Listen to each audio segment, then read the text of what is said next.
Good evening. I hereby call to order the action session of the Board of School Commissioners for Thursday, June 28th. Mr. Mulholland, would you please call the roll?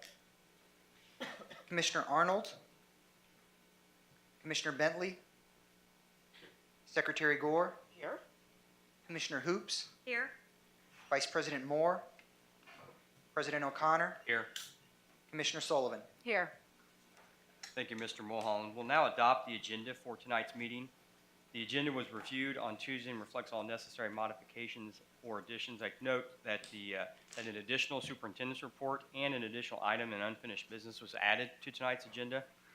Reviewing the modified agenda, are there any requests for changes to the agenda as presented? Hearing none, do I have a motion to approve the agenda? So moved. Second. I have a motion and a second. All in favor? Aye. Any opposed?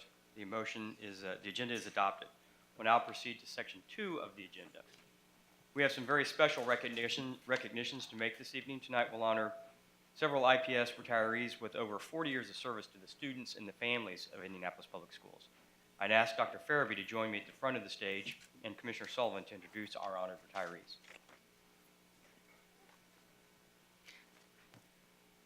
Nelson Mandela said, "Education is the most powerful weapon which you can use to change the world." Tonight, the Board of School Commissioners wishes to recognize 12 individuals who have contributed to changing our corner of the world, but are now retiring from IPS. This is our opportunity to say how much we appreciate you for the contributions you have made to our district's success and for the countless lives you have touched throughout your long tenures. Retirees, as your name is announced, please come to the floor to receive a token of our appreciation for your service. After you have your photo taken with Superintendent Dr. Farabee and Board President Michael O'Connor, please remain on the stage for a group photo. We recognize special education teacher Cynthia Shaw. Cynthia has given 41 years of service to IPS and is retiring from the special education department. Our next honoree is special education teacher Meredith Sickmeyer. Meredith Sickmeyer has been with IPS for 45 years and is retiring from the special education department. We'd now like to thank art teacher Veena Khanna. Veena Khanna has given 49 years of expertise to IPS and is retiring from Eleanor Skillen Elementary School.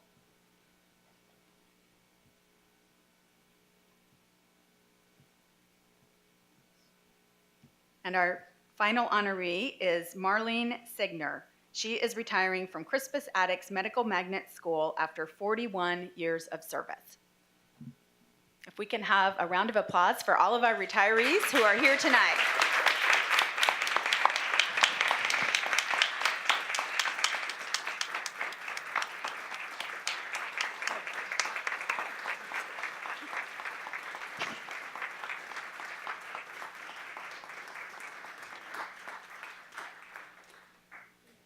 Unfortunately, not all of our retirees were able to join us this evening, but we want to recognize their tenure and thank them for their service to the students and families of IPS.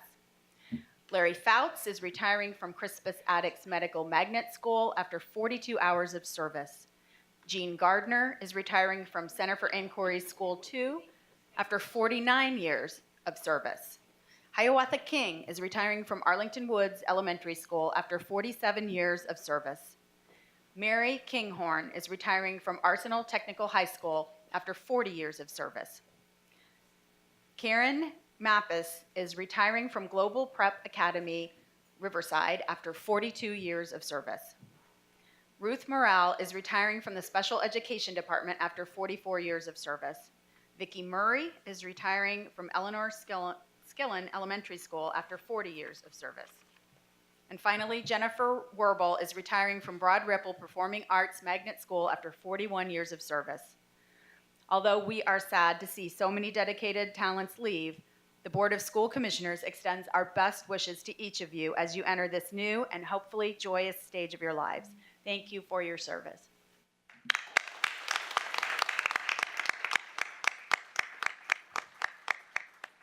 Thank you, Commissioner Sullivan. Moving to Section 3, opening comments. Does any commissioner wish to offer comments this evening? Hearing none, we'll now receive public comment from those individuals who've signed up to offer comments to the board this evening. I'll remind our speakers that you're allowed 3 minutes to offer comments to the board. The timer will start when you begin, and I ask that you briefly conclude your remarks when you hear the timer go off. Comments should be directed to the board collectively, should not be abusive or disruptive, and should not address a topic that might be of a confidential nature or that would compromise the impartiality of the board. I will also remind our speakers that while the board is happy to receive your comments, we will not respond or answer questions at this time. If you signed up to speak on a particular topic on tonight's agenda, you will be called to speak when that item is before the board. Please come to the podium and begin your comments when your name is called. Mr. Gramelsbacher. First speaker signed up this evening is Renee Gordon, if present.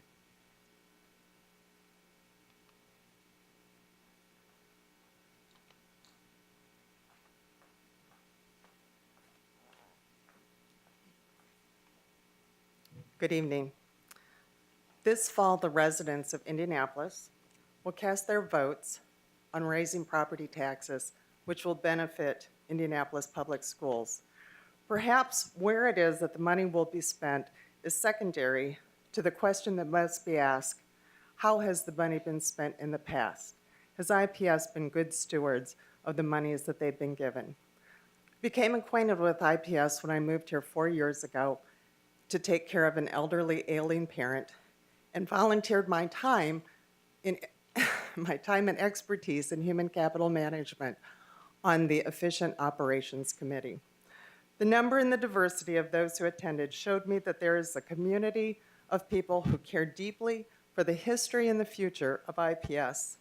It was during this time I was privileged to make the acquaintance of Mr. Weston Young, who subsequently became your CFO.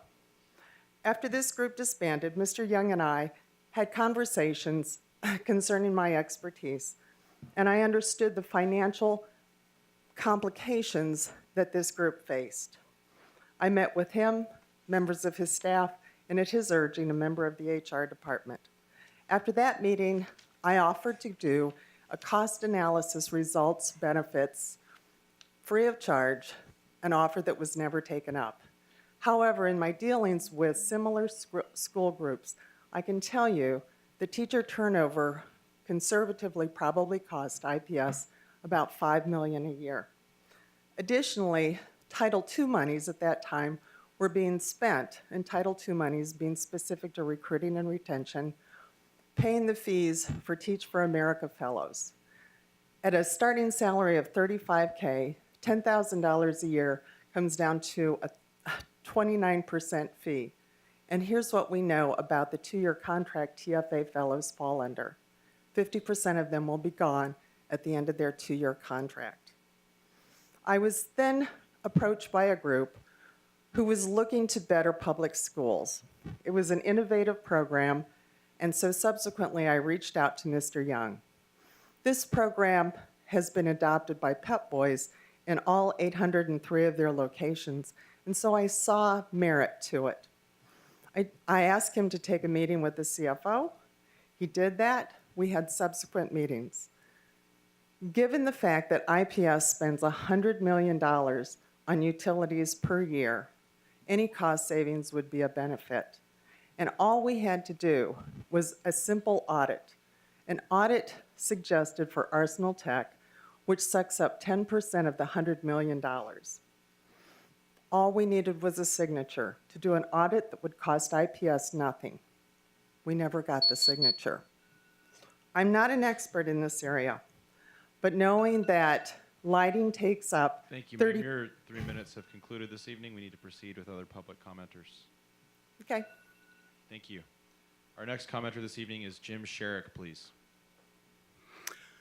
My name is Dr. Jim Sharukh. I've been a university professor of education for 26 years.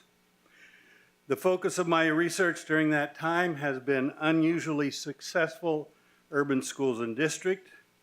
I've also trained over 100 principals and superintendents on how to create urban schools and districts that are successful for all children.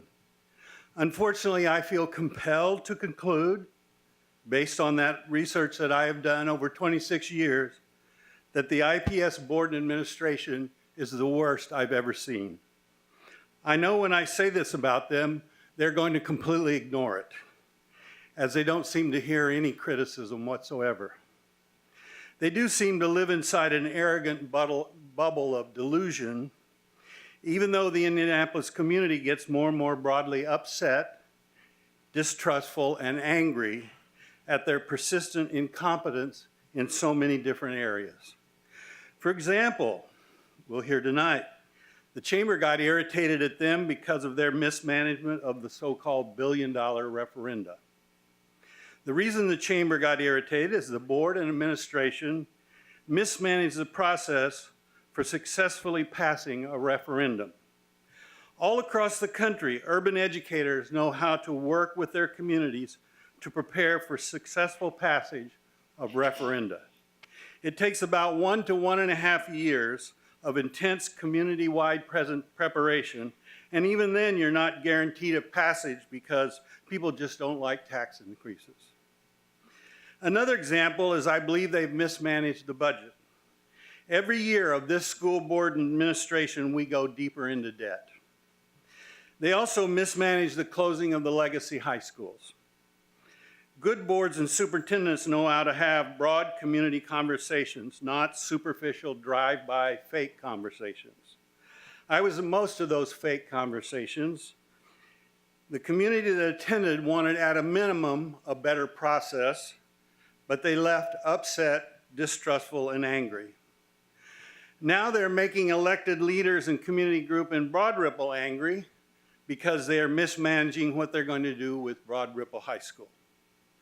Unfortunately, there are several other areas of mismanagement I wish I had time to list. However, because of the low quality performance of the board and administration, and because of the damage they are doing to our school district, our children and families, and our city, I'm going to run for the school board. We need board members who understand what is required to have a well-run board and administration. We need board members who are strongly committed to what the community wants, not what the rich and powerful want, the 1% who helped elect you. Your 3 minutes have concluded. We need this board evening. members who know how to create We'll be schools that are proceeding with successful our for all of agenda our this evening, children. Sir, your 3 minutes Are you have still listening, concluded. school board? I'm running for the at-large position. Sir, thank Thank you.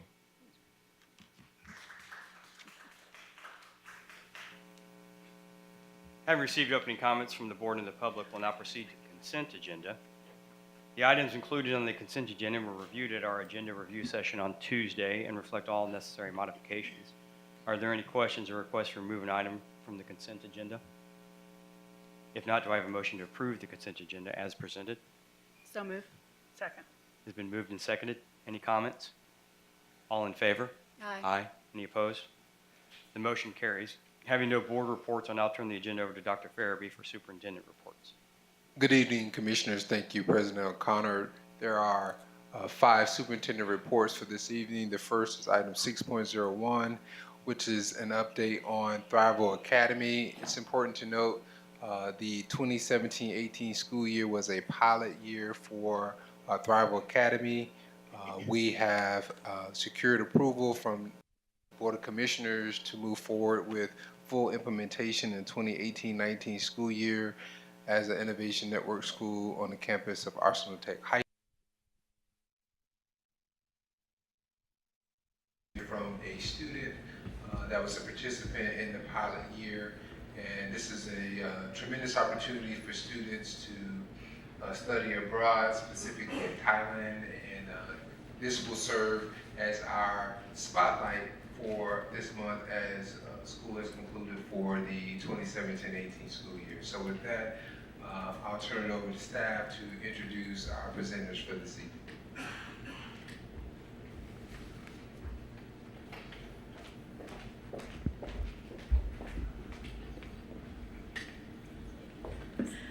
Good afternoon. I'm really excited to have members of the Thrival Academy pilot cohort, the Trailblazers, here to present with you tonight. And so we have one of the teachers here, Ms. Sunny Yang, and she will introduce our students who will also be speaking to you this evening.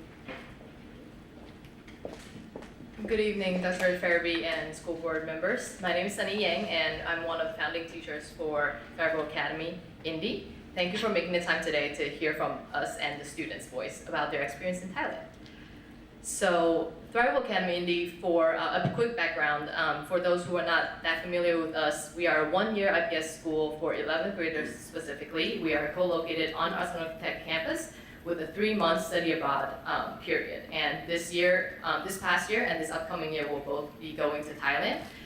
It is entirely free of charge to students because we want to offer study abroad opportunities to all students, despite the background and socioeconomic status. The school year is composed of 3 phases. One is preparation, which is the first semester on our Tech campus. They take regular credits and everything, and we have excursions to help train them with independence and a winter exhibition. Then comes the second semester, which is the immersion phase, where we spend 3 months from January to April in Thailand, where they stay with Thai host families. They do interdisciplinary projects regarding the local Thai issues, learn about the government there and everything, and they will also, and they also continue to take classes and credits while we're in Thailand. Then lastly, the third phase is reflection phase. When we come back mid-April and finishing up May and June will be a reflection phase where they finish up their credit work and kind of culminate in the end of year exhibition about their personal reflection of their personal growth, academic growth, and what they've learned this year.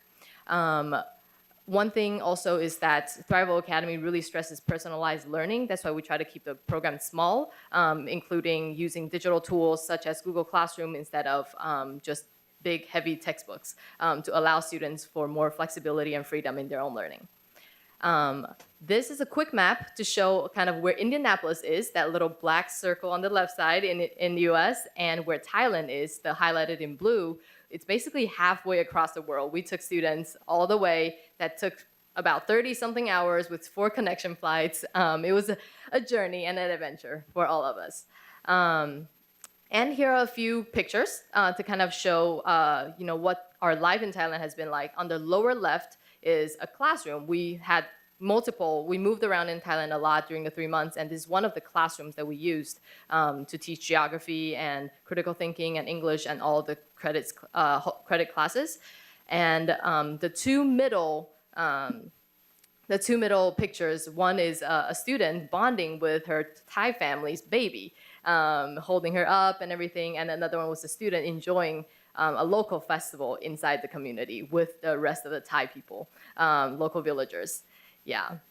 And other than the study abroad piece, I want to make sure.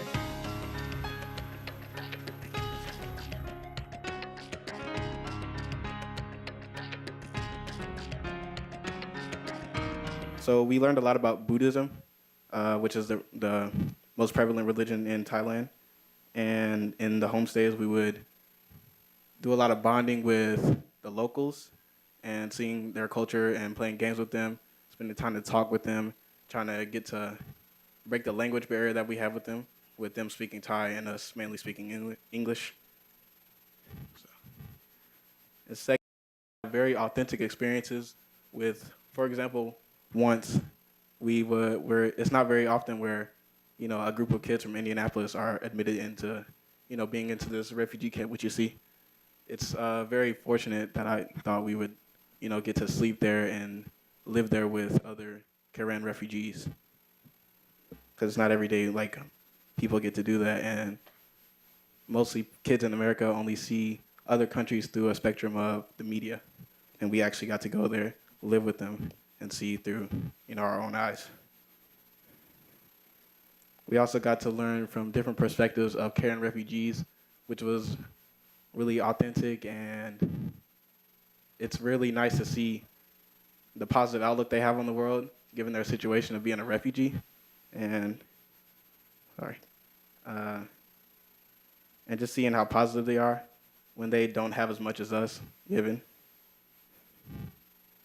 And this is in the refugee camp also, where we were walking up to a school and teaching Karen refugees English and U.S. politics. They knew a lot of English already, so they really wanted to know about the politics that we were going through and what we think of the rest of the world. Slide 3. And we also talked a lot about relating social problems in Thailand to relating them back to the U.S.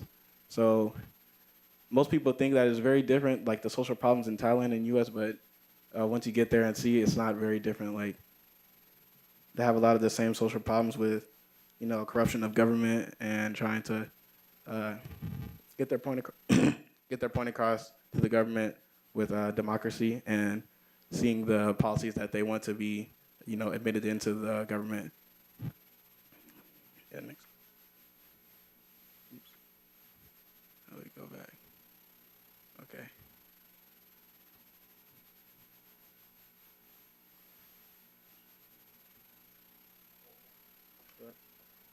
Yeah. Oh, okay, thank you. Thank you.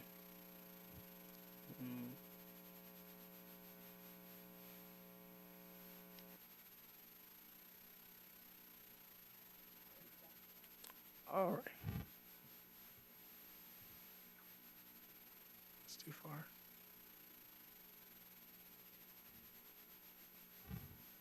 All right. Debate on worldwide topics. One of the topics that we debated in Thailand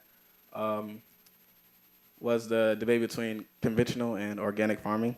And we would, again, have a lot of exchanges with farmers who would do conventional farming, organic farming, and even some who would do both. So we learned a lot about the pros and cons of each. And after the homestay that we had with them, we went back to our, classrooms in Thailand, and we had a big formal debate over which was better in terms of helping the world and being more sustainable for the world. All right, and this is from a page in my scrapbook that we did for our end of a year exhibition, which is basically a point to showcase all the knowledge that we gained and to showcase how much we've changed in our experiences in Thailand. So one point on this page is how they respect the king so much and that disrespecting a king is like looked down upon very much. So on the coins, you can see that there's pictures of the king's faces, and on the bill on the bottom, you can see there's a picture of a Buddha, which is someone they really hold high in Buddhism culture. And this is a journal or parts of a journal that I kept in Thailand, and they really stressed the importance of keeping a journal, just because I feel like you write differently than you think or than you say your story. And when you write a story, you put much more detail into it and much more feeling into it and much more emotion in my experience. So I wish I had written more. It's sometimes I just didn't have much time to, but yeah, I wish I had written more. And if I had to sum this up in one word, I would say eye-opening, in the sense that I had a very different view on religion before I went to Thailand, before I spent the 3 months there learning about Buddhism and praising the Buddha and doing all kinds of things in their cultures. I didn't really care too much about Christianity or any other religion that was kind of shown to me in my childhood. But now I want to research more on religion and religions around the world, like not just Christianity or what I see every day. I want to research like Buddhism, Hinduism, Muslim or Islam, and nihilism, agnosticism, all that kind of stuff. I'm even doing Bible study right now, which I've been doing for the first time in my life, and it's really exciting actually. But yeah, thanks for my time. Thank you.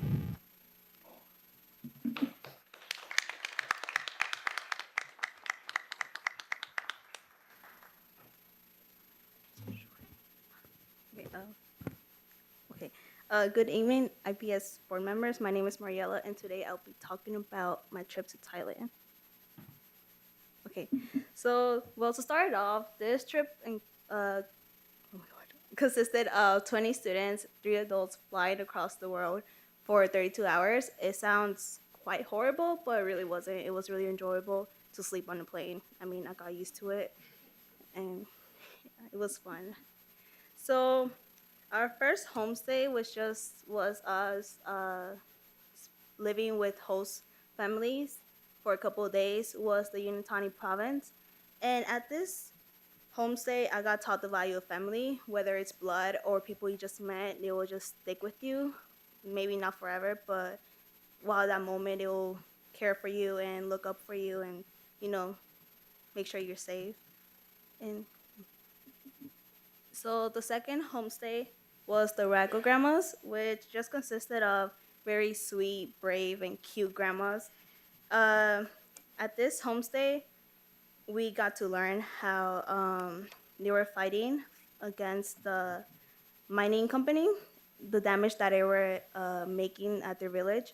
So this really taught me the value of bravery and how women shouldn't hesitate to, you know, fight for their rights, because they were grandmas and like they got together to make an activist group and they started weaving scarves to sell them for donations. And it was just like, it really just showed me the value of bravery. Like, you know, like, I don't know, really, I just really appreciate them. And yeah. So the third homestay was the refugee camp. And at this homestay, we got to spend time with Korean refugees that were escaping from the Burmese government oppressed, and we got to teach them how to, like, we got to teach them human body parts and English and other like fun activities, like, you know, that we regularly do. And in exchange, they showed me how we should be more appreciative of what we have and how life isn't all about materialistic things, and how we should find perks of having fun with just nature. Because at this homestay, there was no Wi-Fi, so we couldn't use our phones, we couldn't get on social medias. All we had to do was just find a way to have fun for 3 days, and it was quite bad, because I'm just really stuck on my phone, but that really made me just, you know, realize how there's so much things I'm missing out just by being on the screen. And yeah. Okay, so our fourth homestay was a Nongtao village, and at this homestay we got to spend time with indigenous people that were fighting for to prevent deforestation. And at this unit, I got taught the value of the world and nature, and how like we belong in it.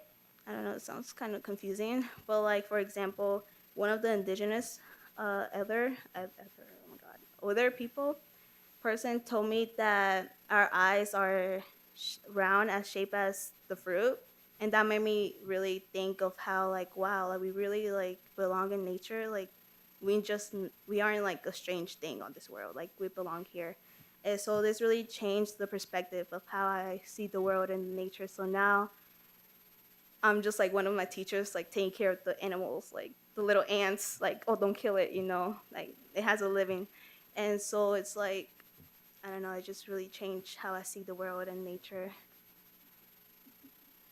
Oh my God, okay, so one of the many fun activities we had was we got to visit an elephant sanctuary, and I got to meet an elephant. I got to touch it, and we like, who could say that has such an elephant? Like, I mean, I haven't, so, I mean, till now.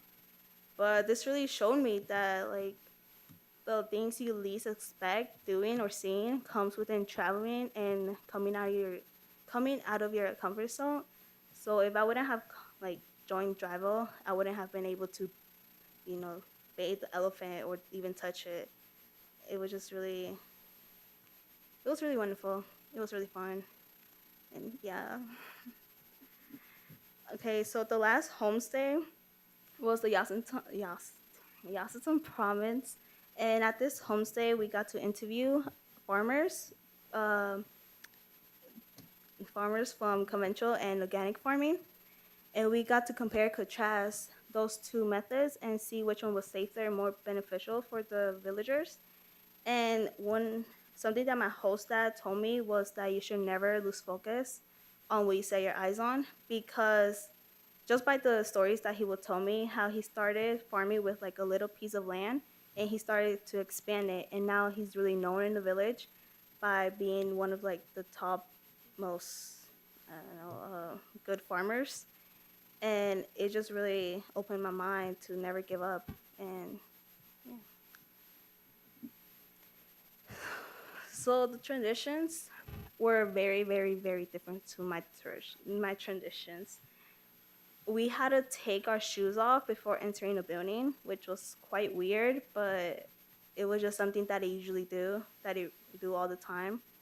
And I really learned the value of wisdom and the value of family and nature since I got exposed to a new environment, and it just really helped me to accept the differences from me and differences from my life and cultures. And yeah. So a difference between me from the beginning to the end and lessons I learned was that before I was a very shy, not that confident girl, and I was just so not scared, but I was just really afraid.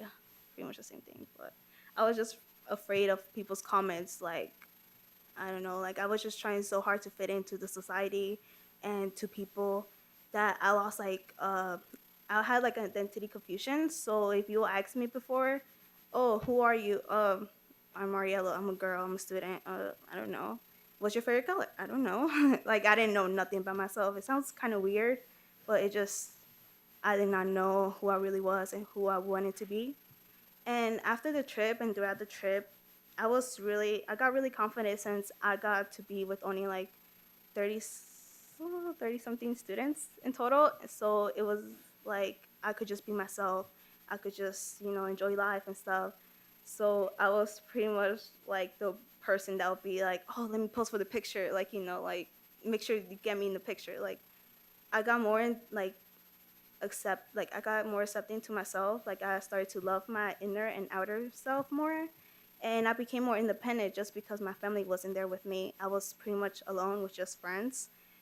And I just discovered like my intentions of who I really wanted to be and what I want to achieve in life. Like that's the huge difference I see between myself. And yeah, many students are like, oh, but I don't see the difference between myself and stuff. But this trip will impact the students differently, and you won't like expect like all the students to come differently. Like some stay the same, but there's a slightly difference. And well, this is a huge difference for me, and it really helped me. And I really, really, really appreciate this, and I wish I could go back, hopefully soon. But yeah, that's it for me. Thank you.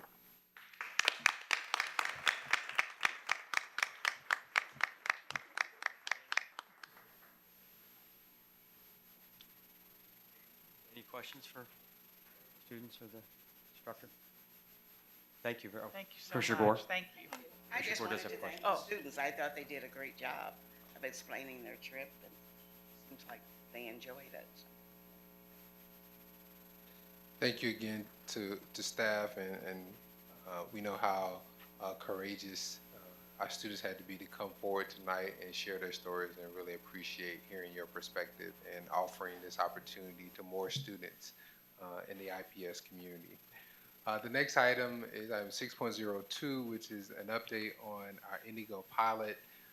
In May, the Board of Commissioners approved the launch of a pilot program with Inigo to provide transportation for Shortridge High School students with bus passes as we explore Inigo as a solution for transportation for students.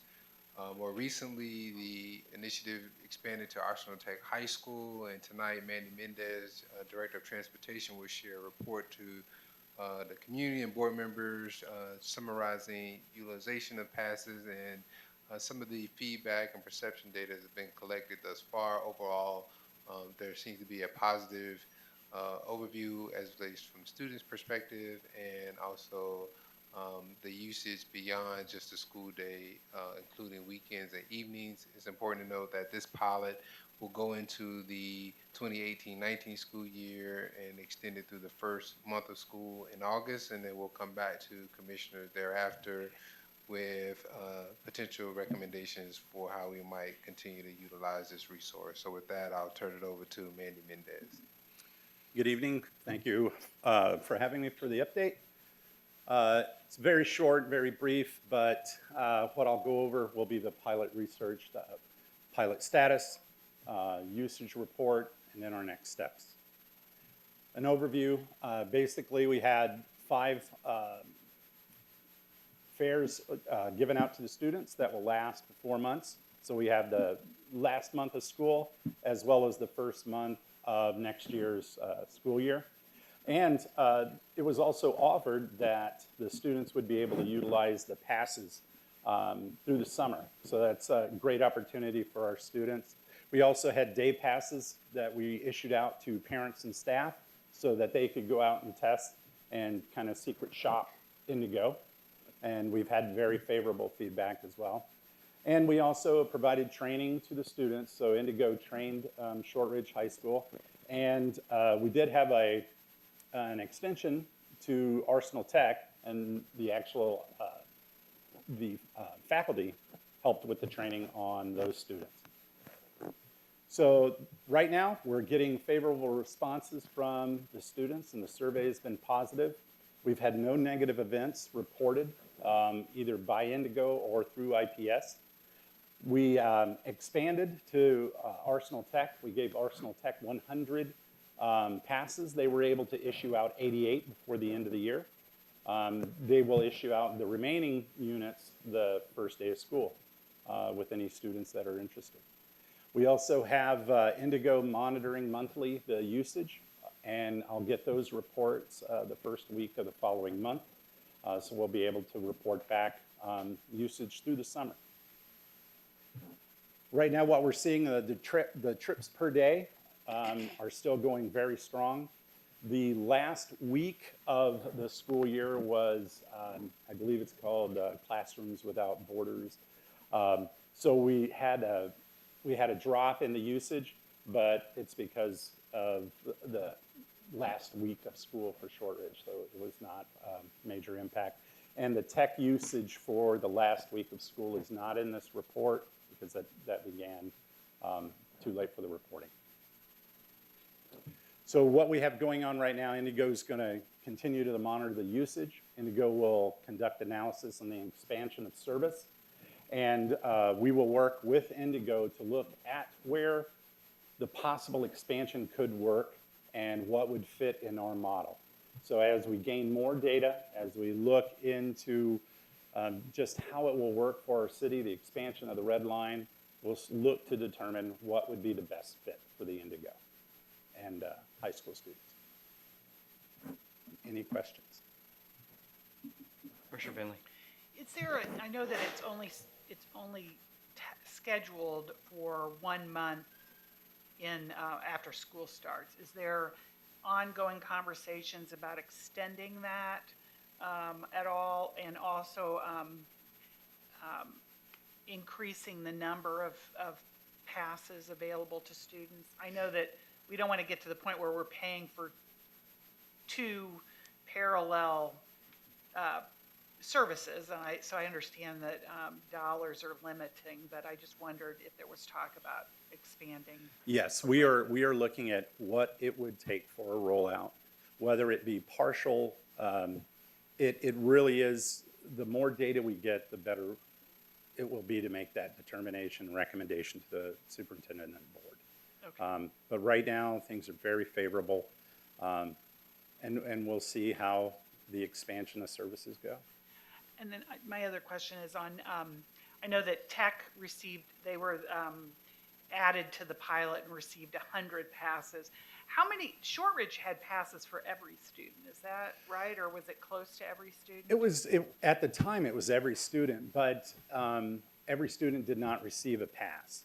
So we had a surplus, and I received information or requests from Tech that, well, why weren't we part of the pilot? So it was exciting that they were very proactive in coming to me and saying, we want to be a part of this. So we had a surplus of 100 that had not been issued out to students at Shortridge. So we took those, and that's how we expanded out. But depending on how it goes that first month of school, and if everything keeps going favorable, we'll be in dialogue starting in 2 weeks with Inigo to start mapping. We have our maps, and now we're looking to see where it can truly fit. Well, I just want to say, I really appreciate your efforts and the efforts of Indigo to come together on this. I think one of the most compelling arguments so far I've heard, well, other than the financial arguments, which are compelling, but was the argument that, you know, when kids ride a red bus or a yellow bus, when they miss the bus, they miss school. But when they ride Indigo, if they miss the bus, they're just possibly late for school. And I think that's a huge impact on, you know, the academics of a student if they don't have alternative transportation, you know, to get to school if they miss a bus. And, you know, I remember when my children were teenagers and, you know, I was able to take them if they missed the bus. But that most of our kids do not have that option. And so I think was a very compelling argument and one I hadn't thought of. So I just want to, again, thank you for all your work on this. And, you know, I'll hope for the best that we can continue expanding this. And hopefully by 2019, we can do a full rollout. Well, Indigo has been a great partner. So couldn't get there without their vision and their commitment to being a part of IPS. Thank you. Commissioner Gore, you had a question? My question would be, did all 88 passes, were they used by the persons at Tech? And if so, how far are we going to expand it in the fall? Are we going to, because that's a pretty big campus, so Yeah. how are we going to start out with? Well, and that's where we really have to get more data on the routes. The red line made it very easy. Every 7.5, 8 minutes, 12 minutes, 15-minute constant run of buses. That's really great service level. Does that still work for Tech as well? Well, and that's where you get to Tech. Tech has a 15-minute run. There's 3 stops that can service Tech. And one of them is every 30 minutes, and then I believe the other 2 are 15 to 20 minutes. So the frequency is what we're going to have to see. Does it fit our model? So there's still a lot of analysis to do, and I don't want to get over my skis saying that we've got a lock-in, but it's very favorable, and I think maybe we can find that hybrid. Yeah, we'll look forward to seeing what's going on. Thank you. Any other questions? Thank you, Manny. Thank you. Thank you, Manny. The next update is an update on our code of conduct. Lisa Brenner, our student service officer, will provide an update on the district's goal of increasing equity through reducing exclusionary practices such as suspensions and expulsions. Also with her, one of our retirees, Cindy Jackson, who's been a part of this work and continues to support the district. So we're glad to see you, Cindy, with us as well. Key messages around our code of conduct is years ago, as we were seeing alarming numbers of suspension and expulsion, it was important to provide a guide for staff of how to better address student behavior and also how to promote a positive school climate. And so our code of conduct outlines corrective actions and procedures, again, with the goal of greater equity and reducing exclusionary practices. And this particular strategy also has allowed us to improve attendance, as when students are away from campus, obviously they lose academic instructional time. And we know attendance is one of the primary factors whether students will graduate on time, prepare for post-secondary success. So with that, I'll stop there and turn it over to Lisa and Cindy. All right, good evening. Thank you for allowing us to come tonight and share the updates on the Code of Conduct and the great work that's being done around it. First, I'm excited to share that we are getting ready to enter into our 4th year of implementation around this work. And as Dr. Farabee shared, Dr. Jackson has led this work from the beginning, and she is our district's biggest champion. This evening, because she has retired, she has graciously agreed to come back and share the updates from our most recent work. And so I'm not going to get in her way, and I'm just going to turn it right over to her, where she's going to share our purpose, guiding goals, some policy and procedure updates, standards of practice, and how we're going to continue enhancing our implementation.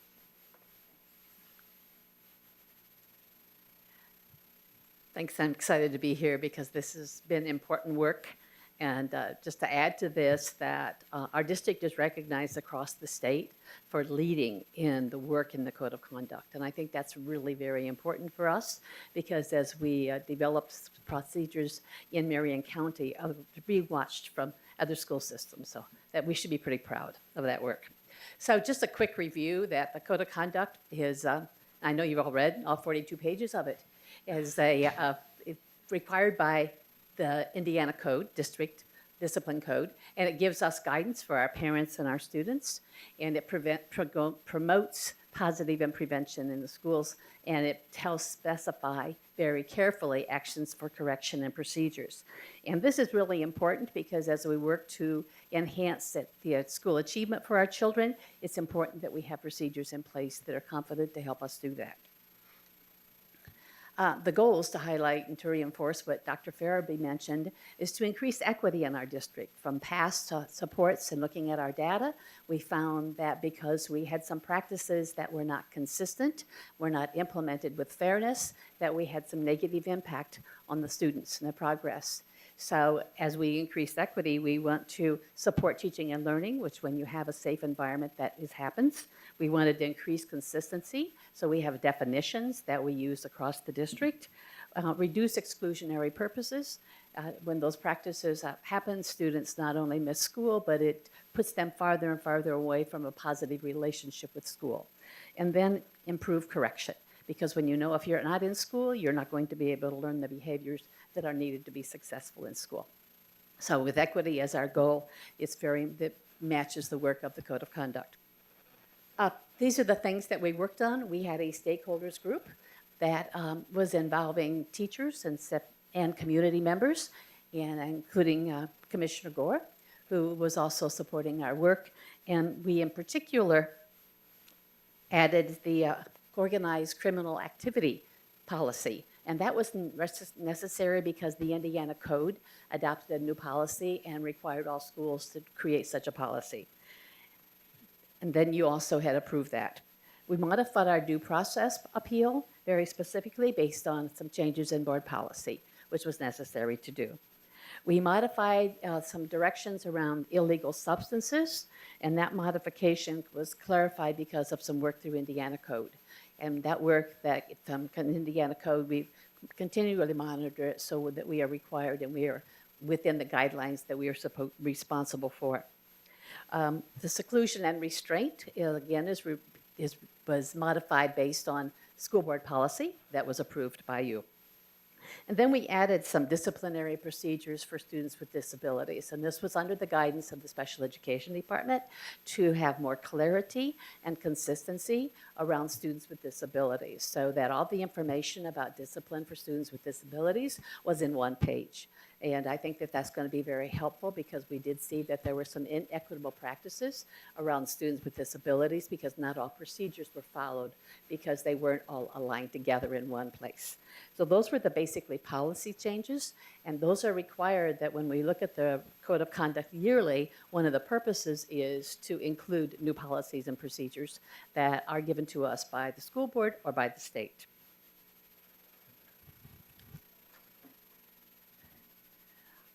The other part of the Code of Conduct that was important for us to change was to look at the standard of practice, which is what is guided by our Code of Conduct, and then daily practice. And we found that, of course, there were some misalignments and misinterpretations. So we felt that it was important to look at the data to find out where we needed to enhance or modify or correct certain procedures or language so that we could improve the standard of practice of our students and for our staff. So there were several areas that we felt were very important that would help clarify procedures for administrators. So we clarified the definition of serious disruption. And I think that clarity reduced some of the language so it's more clear. And took out a sentence and a phrase about off-campus. We also had removed the referral for the alternative education program. It was an option for direct referral for administrators, but we removed that as an option for direct referral, but it's now an option for referral for an alternative to expulsion. We also removed out-of-school suspension as an option for children with a violation of disrespect. The important data around that is that when we looked at our data as reasons for out-of-school suspension, which usually should be reserved for safety issues and very, very disruptive, we found that some of them, the very high number of students were being suspended from school for disrespectful language, disrespectful behavior. When you look at the root of that, it is not a safety issue in most situations, or unless it rises to a safety issue if it's not dealt with quickly. It's also a type of behavior that's related to the relationship between the adult and the student. So when you talk about correction for disrespect, there's a great opportunity for our administrators and our teachers to work with the relationship that they have with the students and the skills that our students need. So that one particular option for administrators is removed for no out-of-school suspension for disrespect. We also added a referral to the Department of Children's Services for certain video pictures. With cell phones today and the types of things that are happening with pornography, and unfortunately, we need to make sure that we added an extra level of support, and that is why we have the referral to the Department of Student Services when that does happen in schools, in addition to another referral to police. So each of these is designed and to improve the practice so that it will be more equitable for our students. And lastly is implementation, to enhance our implementation. And as we enhance our implementation, we will continue to decrease exclusionary practices and build stronger positive climates for students and faculty and families. To do that, we need to support an expansion of professional development that goes a little bit deeper than what we've had before, so that there's a deeper understanding of the code of conduct and that is linked to other activities within the district. So we are creating some online supports that I think will be helpful for our administrators and for teachers. We are also increasing accountability for the administrators in reporting, because we did find that when there was discrepancies, that we weren't watching the data close enough or weren't going deeply enough into the data. So it's going to be working more with administrators and with the new Power School system so that there's more regular accountability. So when we look at the data, we can look at problem analysis for changing practices. And then it's going to be really important for us to have an increased commitment of leadership for enhancement of practices that relate to the implementation of the Code of Conduct. Since it's grounded in practices of equity and positive climates, it supports the work that our administrators and schools are doing to build the practices. And I think that we need to, as leadership, continue that support of that work, because that's the kind of work that's going to improve the performance of our students. Any particular questions? Commissioner Bentley. I don't have a question. Okay, so I just Lisa's wanna- in. I just no, want to you say, go. I just want to say nice things about you. Oh, I mean, really? I do, because it was just occurring to me, I've been on the board I ran for the first time 20 years ago, and then I knew you at least 5 or 6 years before that as a parent at Rousseau McClellan School 91. And, I have always had such high regard and respect for your passion for what you do and your willingness to discuss things and talk things through. And you're going to be missed. And I hope they found somebody really good to take your place, because you have done such wonderful things for the students of this district. And when you're here, I always think, there's all these great people back behind the scenes doing the work of the district. And always gives me lots of confidence in the district. And, you are going to be missed. Oh, thank you. Well, it's been an important part of my life, and this is important work, and it's urgent for us all to take very seriously, and I better stop. Commissioner Gore, you have a question? I just wanted to take the opportunity as well, Dr. Jackson, to thank you for your leadership. Even the times when I wasn't on the board, we talked, and I know that you were very passionate and committed about what you were doing. And so I'm hoping that the information you provided tonight, that we will carry it through after you leave. But thank you again. Thank you. You're welcome. Now, Dr. Jackson, all of the nice things being said does not let you off the hook of your commitment to continue to support us after retirement. But again, we appreciate it. And thank you for coming in tonight to present. I also add to commissioners, you know, we'll extend this conversation into another area, but you know, I go back to the comment about disrespect. It is also one of the disciplinary actions that is the most subjective. And so we want to ensure that we're monitoring that and commend the work that the team has done to ensure that we are enhancing equity. So again, thank you. Can I share one more thing? Sure. Okay, I just wanted to share that the stakeholders group that Commissioner Gore participated on and that I was privileged enough to participate on is made up of community partners as well as IPS staff. And Dr. Jackson has already agreed to continue our work as a community partner and support what we're doing moving forward. And I made a commitment to her on her at her retirement party, which I cried at, that we would not let her down. We would not let the students of IPS down. And so we will continue this work. And she has graciously agreed to continue by mentoring the person that will take on that position. So just wanted to share that.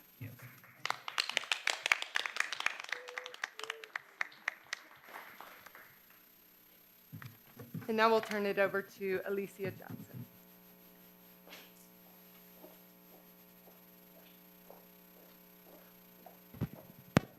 Thanks. As Dr. Farabee talked about, we'll sort of shift gears a bit. I think for all the reasons that Dr. Jackson and Lisa just spoke about, the work that we need to continue to do is so critical. So let's see. Oh, nope, we need the previous deck. Mm-hmm.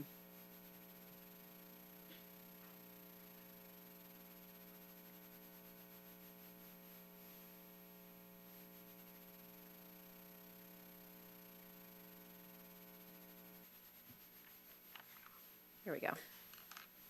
Got it. Thank you. So one of the, as we continue to make strides in our work, we are still having some work to do, particularly in one of our communities within special education. So I'm going to talk a little bit about significant disproportionality that's been identified in our special education with the community of our students, the idea we process, and then our plans to address, some of which you've already heard from Dr. Jackson and Lisa. So first, what is significant disproportionality? As a part of the work that the Indiana Department of Education does, they evaluate each of the public school districts, collect data on their special education students, and then analyze if there is essentially overrepresentation by race in any of the following categories that you see listed. So just the overall representation in special education, in particular eligibility course classifications, for instance, emotional disabilities, in specific placements. An example of that could be in a self-contained classroom or off-campus instruction, or as it relates to disciplinary actions, so suspensions or expulsions. And so you can see here how the state defines significant disproportionality more specifically, and then the requirements if a district is found to have significant disproportionality. Our district was found to be significantly disproportionate in the rate of suspensions greater than 10 days for African American students who receive special education services. And so we know this is a particular area that we need to continue to be very focused on. So now that identification has been made, what will happen over the course of this next school year is that the state will conduct a survey looking at our protocols and procedures, how we handle discipline practices, so much of what, again, was just discussed, and then give us a review of that information. We will have specialized technical assistance from the State Department, again, to help us make sure we're developing a strong plan to address disproportionality. And then as a district, we'll be required to set aside 15% of our federal IDA grant to be dedicated to intervening in this particular area. And so as a district, what are we going to do about it? Obviously, this is concerning. This is work that we're doing to address across our entire district. So the first thing is just building awareness that we have a gap and an issue in this particular area. You all are not the first group that we've addressed thus far to talk about this. So we've talked with principals. I'll talk a little bit about our racial equity district team, who we've also met with to discuss this issue. But we'll continue to build that awareness. Continue to focus on our MTSS, or multi-tiered systems of support structure, which essentially is a way that schools can integrate both their academic and behavioral practices to be responsive and hopefully proactive to the needs that students are demonstrating in their buildings. We've heard about the revisions to the Code of Conduct, and again, Dr. Jackson has talked about the importance of really deepening the training and development and support that our staff receives in that area. The special education team will be looking at our standard operating procedures and also retraining staff in some of those areas. Although I want to be clear, this isn't a special education issue. So we know that when our administrators are making decisions, it's not a decision made in the silo of special education. These happen to be the students who are being overrepresented as they're making those decisions. And then we're really just deepening the work that we're doing around racial equity. So we know we've had the racial equity initiative happening in the district for about 4 years. Brent Freeman and the team and myself went and presented to our racial equity team to really start to get their brains around how can we most urgently address this issue. And we've determined that at least a portion of that those set aside dollars that we have to do will be in support of our racial equity work. So again, we can deepen and expand the understanding that our staff needs to have as they're making decisions around disciplinary practices. So I will stop there and take any questions that you might have around this issue. Commissioner Hoops. I had a question about when the data was taken. Is this for the 2017-18 school year, the results that you just shared? Yep, so if you are found to be over that 2.5, if you look at that definition slide, if I can get it back. If you're found to be over that for 3 consecutive years by the state, then that is when you are identified to be disproportionate, to have that disproportionality. So this year that we just closed out was our 3rd year. 16-17 was our third year. So 14-15, 15-16, 16-17, and then we received notice this school year. And so then the support and technical assistance will start for 18-19. That was my second question. Just the timeline for the plan to be executed is for this coming school year. Correct. Mm-hmm. Commissioner Sullivan. Have we identified other disproportionalities that we are specifically tracking and have strategies beyond what we're doing through the new revised? Yep, so we look across all of those different areas and categories that were there. Right. So we track all of those to see where our, the technical term is risk index is and how we are lining up with what the state says where we should be. So yeah, tracking across all of those. So where are we? This is the only area in which we've been found. That's Okay, correct. okay. Yes. And so one more question, so are these rates consistent with other districts in Indiana that serve similar populations? I'm or- not sure. I'd have to probably get with Brent and see what that statewide numbers are. Okay, because this is relatively recent legislation on some of the disproportionality changes. Yeah, I think in terms of the sort of all of the various areas that you have to track, I think is relatively recent. Okay, okay. So I would be interested in knowing kind of comparative information with other districts. Noted. Commissioner Hoops. I just had an additional question related to that, to piggyback on Commissioner Sullivan's question. Is there sort of a close to sort of what it realized that there's a certain range, but when you look at the other areas, what was our number for Yep. the other 3 categories? Let me get with the team and I can get that data back to you as well. I know in this particular area, we were at a 2.9 for the 16-17 school year. So we've reduced the number, that risk index over the past 3 years, but it still has not gotten below the 2.5 threshold that the state has set. Any further questions? I just, Go ahead. okay, I'm just wanting to know what support systems have we put in place so that the disproportionality for our African-American students will go down. I'm concerned about that. Right. I think all of the, significant, substantial work that you've been a part of with the Code of Conduct is critical. I think continuing to deepen that professional development and support is critical. I think, quite frankly, the racial equity work that we're doing to deepen and expand that work so that we are becoming more aware if there's inherent bias or things like that, that we're making decisions around, that we're able to name that as administrators in the building in those moments where, you might just feel like there's not another option. How do I take a moment and think about how I'm making this decision as it relates to other decisions I might make for a different student who's presenting in a different way. So I just think there's additional training we need to do with our school leaders around just more thoughtfulness as they are deciding what an appropriate consequence should be. And I also think the data indicates that we're on the right track. We, as Dr. Jackson and Ms. Johnson highlighted, is to go deeper with a sense of urgency to ensure that we're making the strides not only to be below the 2.5, but continue to go even beyond that. And so I think what we've done highlights that we're moving in the right direction. We just haven't gotten to the threshold yet. And if we get there, we'll continue this work because we know it's important to ensure that we've got equity in our disciplinary practices. Looking for it. Thank you. Thank you.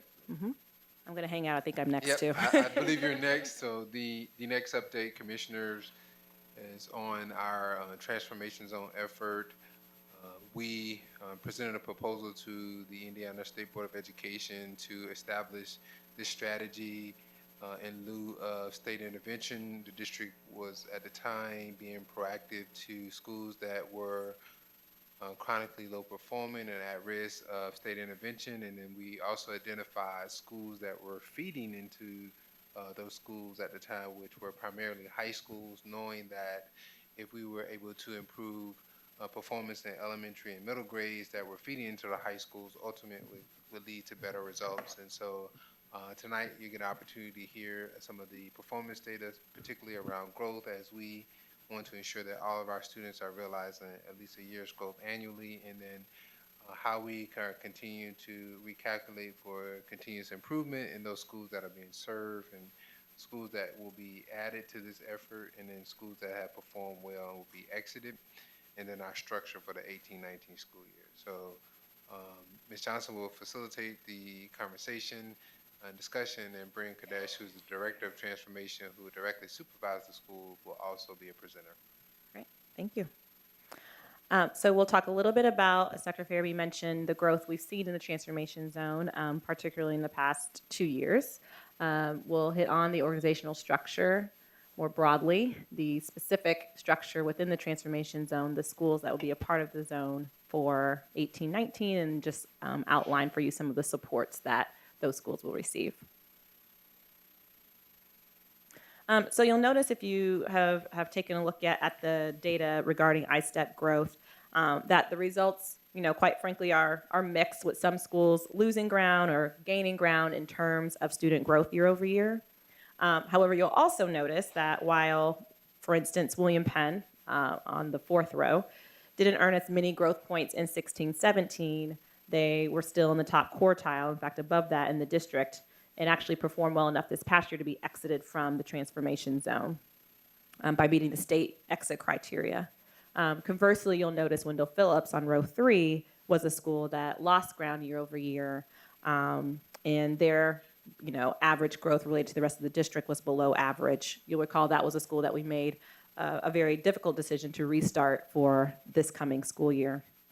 And so we're fully aware that it takes 3 to 5 years for turnaround efforts to really take root and fully execute. The data represented here is after the 2nd year of implementation, and so we are moving into the 3rd year of execution. And why we believe in the impact of this model is that when you have a high-performing principal who is a strong instructional leader, and they are equipped with a disproportionate amount of resources and support from central services, then we see schools to start to make strides in terms of the growth of their students. And so again, you look at William Penn and Lew Wallace, those were schools that we brought to you for school spotlights early in the year. With very strong instructional leaders, it's not a coincidence that they really spiked in that first year. And so now our job is to figure out how do we make sure that we are continuing that trend, and so that even if their growth data isn't as strong because obviously as your students grow more, we got to start to bump to proficiency. And so we start to see the needle move in the proficiency as well. And so as a result of looking at the scores and thinking about how can we sustain and maintain the growth of our schools that are performing well, and then improve those who need to continue to bump up, farther, faster. We've done some reflection. We've had conversations with state board staff, with our principals who've participated in the transformation zone, and have made some of the revisions that you'll see this evening. So in terms of the organizational structure, the one big shift we're making for this year is that Bryn, as the Executive Director of Transformation Zone, will report directly to me, really just to ensure there's a direct line of sight into how the schools are performing, that if there are barriers that are in the way that need to be removed, she has the support and access she needs to make sure that can happen quickly and efficiently. We're also excited to be building out the social emotional supports for our transformation zone, as well as a data and project coordinator who will be there to pull data in real time for schools and get that back to them so that they're able to make decisions, again, quickly and effectively in terms of altering their classroom practices. This team is fully funded through the Transformation Zone state grant that we receive. And so again, it's a really intentional decision to provide those disproportionate amount of services to the schools who we believe have the most intensive needs.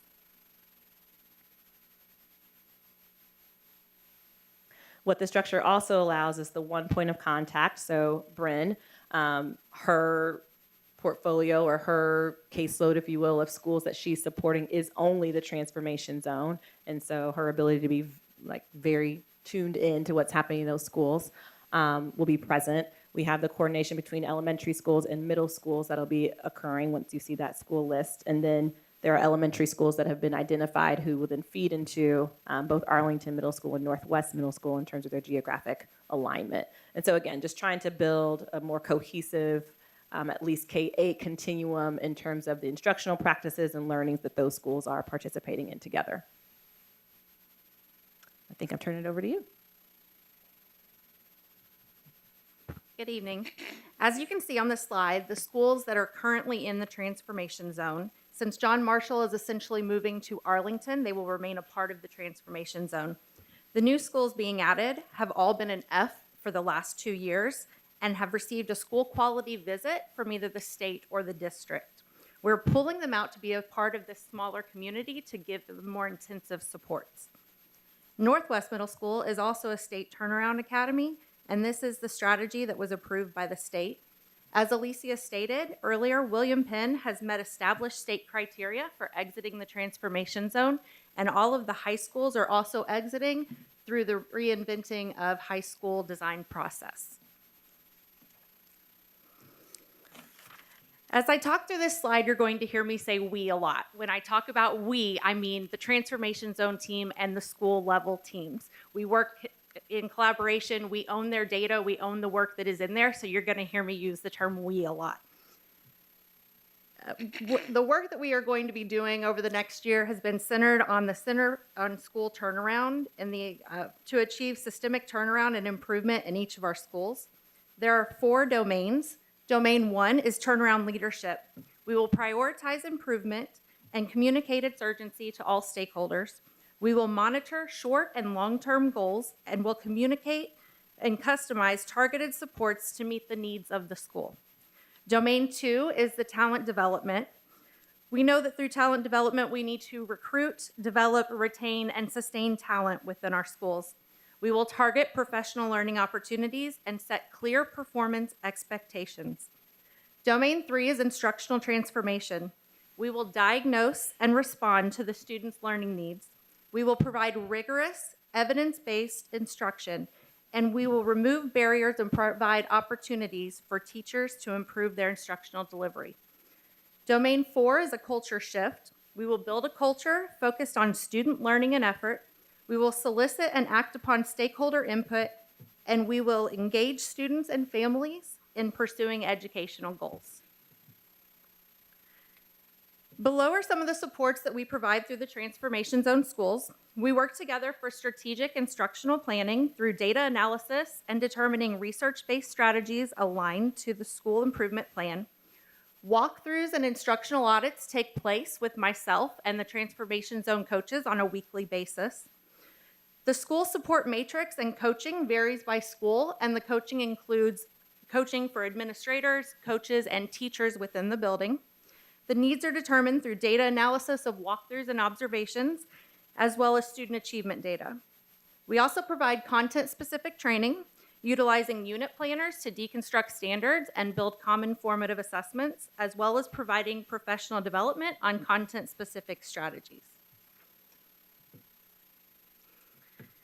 This slide represents the organizational resources within the Transformation Zone. The Transformation Zone has instructional coaches that support the building level coaches and work with them to plan lessons with teachers or effective planning and instructional delivery. The social emotional coordinators is a new role. This role will work with new teachers to really build their classroom communities and ensure all students are engaged in learning.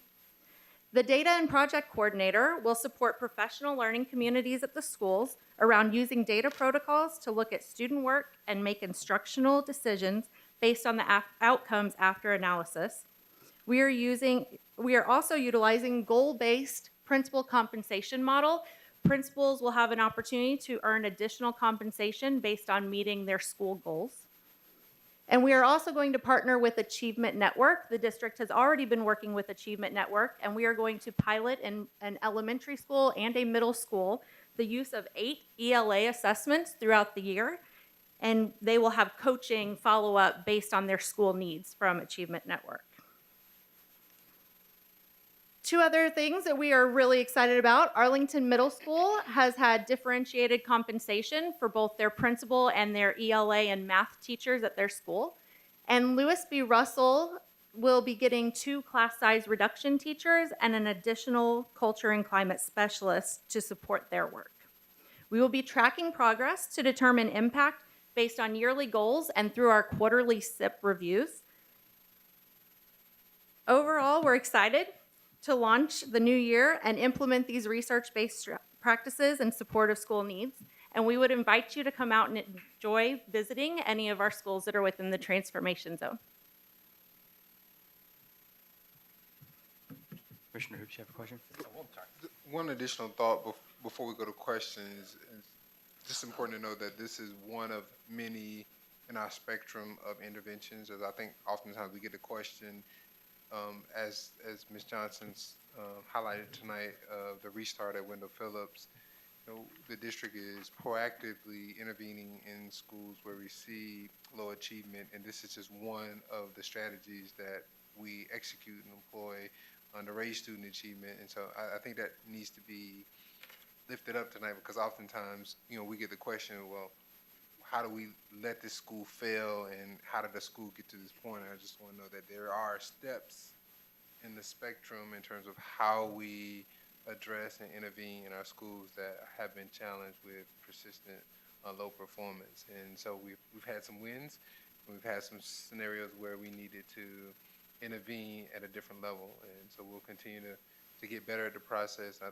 think it's helpful for you to hear our thinking around how, one, we have one-stop shopping for the schools that are in the Transformation Zone. So it's just your Target or Walmart that you go to Bryn for HR support, when you got a vacancy, when you're seeking guidance on your school design through the student-based allocation process, and the ratio to the support person and the principals is much smaller to provide those concentrated supports. And so, again, I just wanted to ensure that you understood and the community makes that connection in terms of our spectrum of interventions for our schools that have been challenged with low performance. Commissioner Hoops. I had a few questions. First of all, we've had this Transformation Zone approach, but this specific strategy, the way you've laid it out, was different than last year, correct?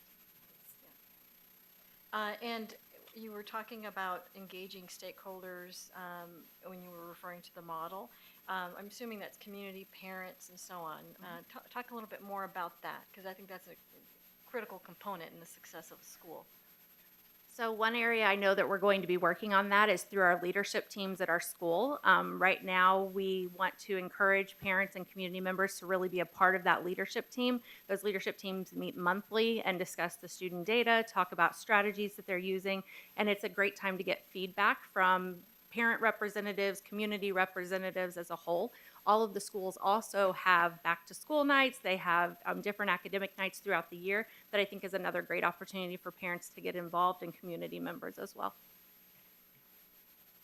And how long is that grant for, the Transformation Zone grant? Is it cover this year and then you apply for an additional year? How does that work? Yes, so we just applied for year 2, and it is a 5-year grant that we are eligible for. We do need to reapply every year, and we also have goals that we have to meet to make sure that we meet the criteria to stay a transformation zone funded through the state. Commissioner Sullivan. So for the schools that exit the zone, have you done any follow-up to see which elements of support in the zone were most impactful? So if we're really kind of looking at that analysis, and also will they get like refreshers for the zone? So because they've achieved that, and then what kinds of supports will be there to kind of keep them strong on the changes that have taken place? Yes, absolutely. I send out a survey every year to ask what has worked, what needs to come off of the plate for the following year, what changes we need to make. The big pieces that have been impactful are the coaching. The coaches and myself going out to the building, talking with administrators, talking with coaches about instructional practices and helping support them through that. It's also been instructional, so we build unit planners to really break down the standards with the teachers and provide those common formative assessments. We do a Transformation Zone Institute every summer, and as William Penn is exiting the Transformation Zone this year, they are still invited to attend the Transformation Zone Institute this summer, so we're excited to offer that. Thank you. Commissioner Finley. I just had a comment. I really appreciate getting this report back, and I just wanted, last month we heard from the school leader from Lew Wallace, and I think that kind of puts together sort of this, global effort of transformation zones, and just hearing from somebody at a school level, it was really beneficial because he talked a lot about, some of these initiatives that he's doing at the building level and how important it's been for him there.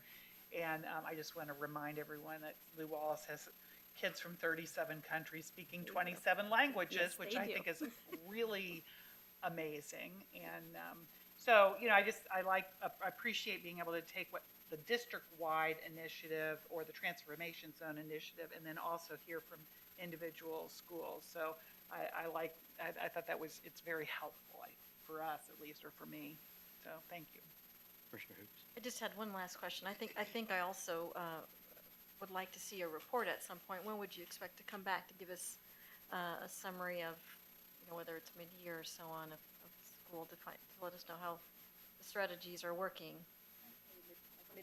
Mid-year point, potentially. Mid-year, and we can sort of do a where we are thus far in the year. So happy at the request of the board to do so. I just have one, it ends up being more than one question, but clearly the sort of report directly to you, Ms. Johnson, of Bryn, sort of, we're in year 2. Can you just highlight maybe some of the changes you've made from year 1 to year 2 from lessons learned? Obviously, the direct report to you is one, but are there some others? I think the team structure is a bit different this year, and really sort of, again, making an intentional decision to have a disproportionate amount of support for that smaller number of schools. We're actually building across all of our schools learning community support teams where, to Dr. Farabee's point, there's HR, finance, there's just this wraparound team around those schools who will know those schools deeply and who will have shared accountability around the supports that are being offered to them. So that's another shift we are making. And then this isn't new necessarily, but our continued connection with the state board staff and really making sure we're tapping into their knowledge as they're learning from other districts who are also engaging in this strategy. We had worked with a different partner before. I'm really excited about our partnership with Achievement Network. They've done system advising and district level advising for us the last several months, and so that'll be shifting now into this kind of pilot of direct school support. They've gotten to know our district pretty well. They've helped support professional learning we've done with our principals this month. So again, really excited to have that partnership with them continuing, and that will be new for this year as well. Thank you. Great, thank you. Thank you. Commissioners, our last report for this evening, it's an update on the Indianapolis Chamber of Commerce IPS operational assessment. You'll recall in March of 2018, Board of School Commissioners approved an assessment by the Indianapolis Chamber of Commerce to ensure that the district had expertise and analysis to support our operating ask for operating referendum. And at the time we shifted our ask from a May primary to a November general election effort. And so tonight you'll hear an update and a review of the analysis to date. It's also important to note for commissioners that in July we'll bring forth our final recommendation on the operating request as relates to referendum for November election on November 6th. So with that, I'll turn it over to Michael Huber, who is the president and CEO of the Indy Chamber. Thank you, Dr. Farabee. Thank you, members of the board, for this opportunity to provide an update on the financial analysis. We've had the privilege of partnering with you to complete here at a date hopefully very soon. As you recall, it was about 100 days ago that you gave us the opportunity to work with you and the staff on this analysis of the district's finances. And tonight we'd like to provide you with a brief update on that project. Really quickly, a few of our guiding principles for this project, and I won't read every word directly off the slides. They're pretty straightforward. One is the acknowledgement that IPS does have limited funds and that we do support allocating those funds to where they have the greatest impact on educational outcomes, on results. We believe, like you, that the quality of teachers and principals are the most important factors, that school leadership is the most important factor in driving results and outcomes.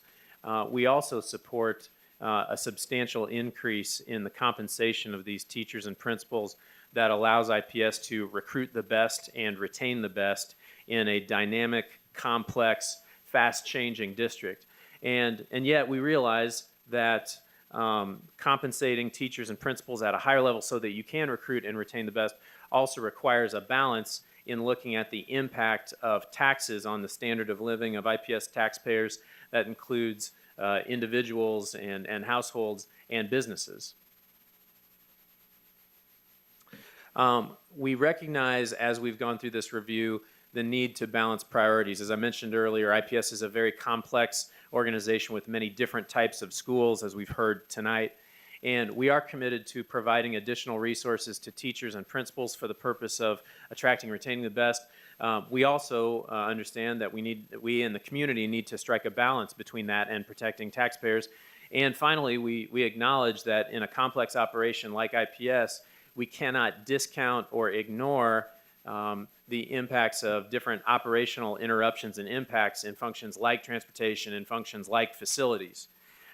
So to step through some of our findings so far, I would like to introduce Mike Brink, who's one of our consultants from Faegre, Baker & Daniels, and a couple of acknowledgments before I hand the microphone to Mike Brink. We have been working with the consulting teams of Faegre, Baker & Daniels Consulting and the team at Policy Analytics, an Indianapolis firm, looking at financial and fiscal issues. And I want to acknowledge that we've been able to analyze so much information in the past 100 days because of the buy-in of Dr. Farabee and the senior staff.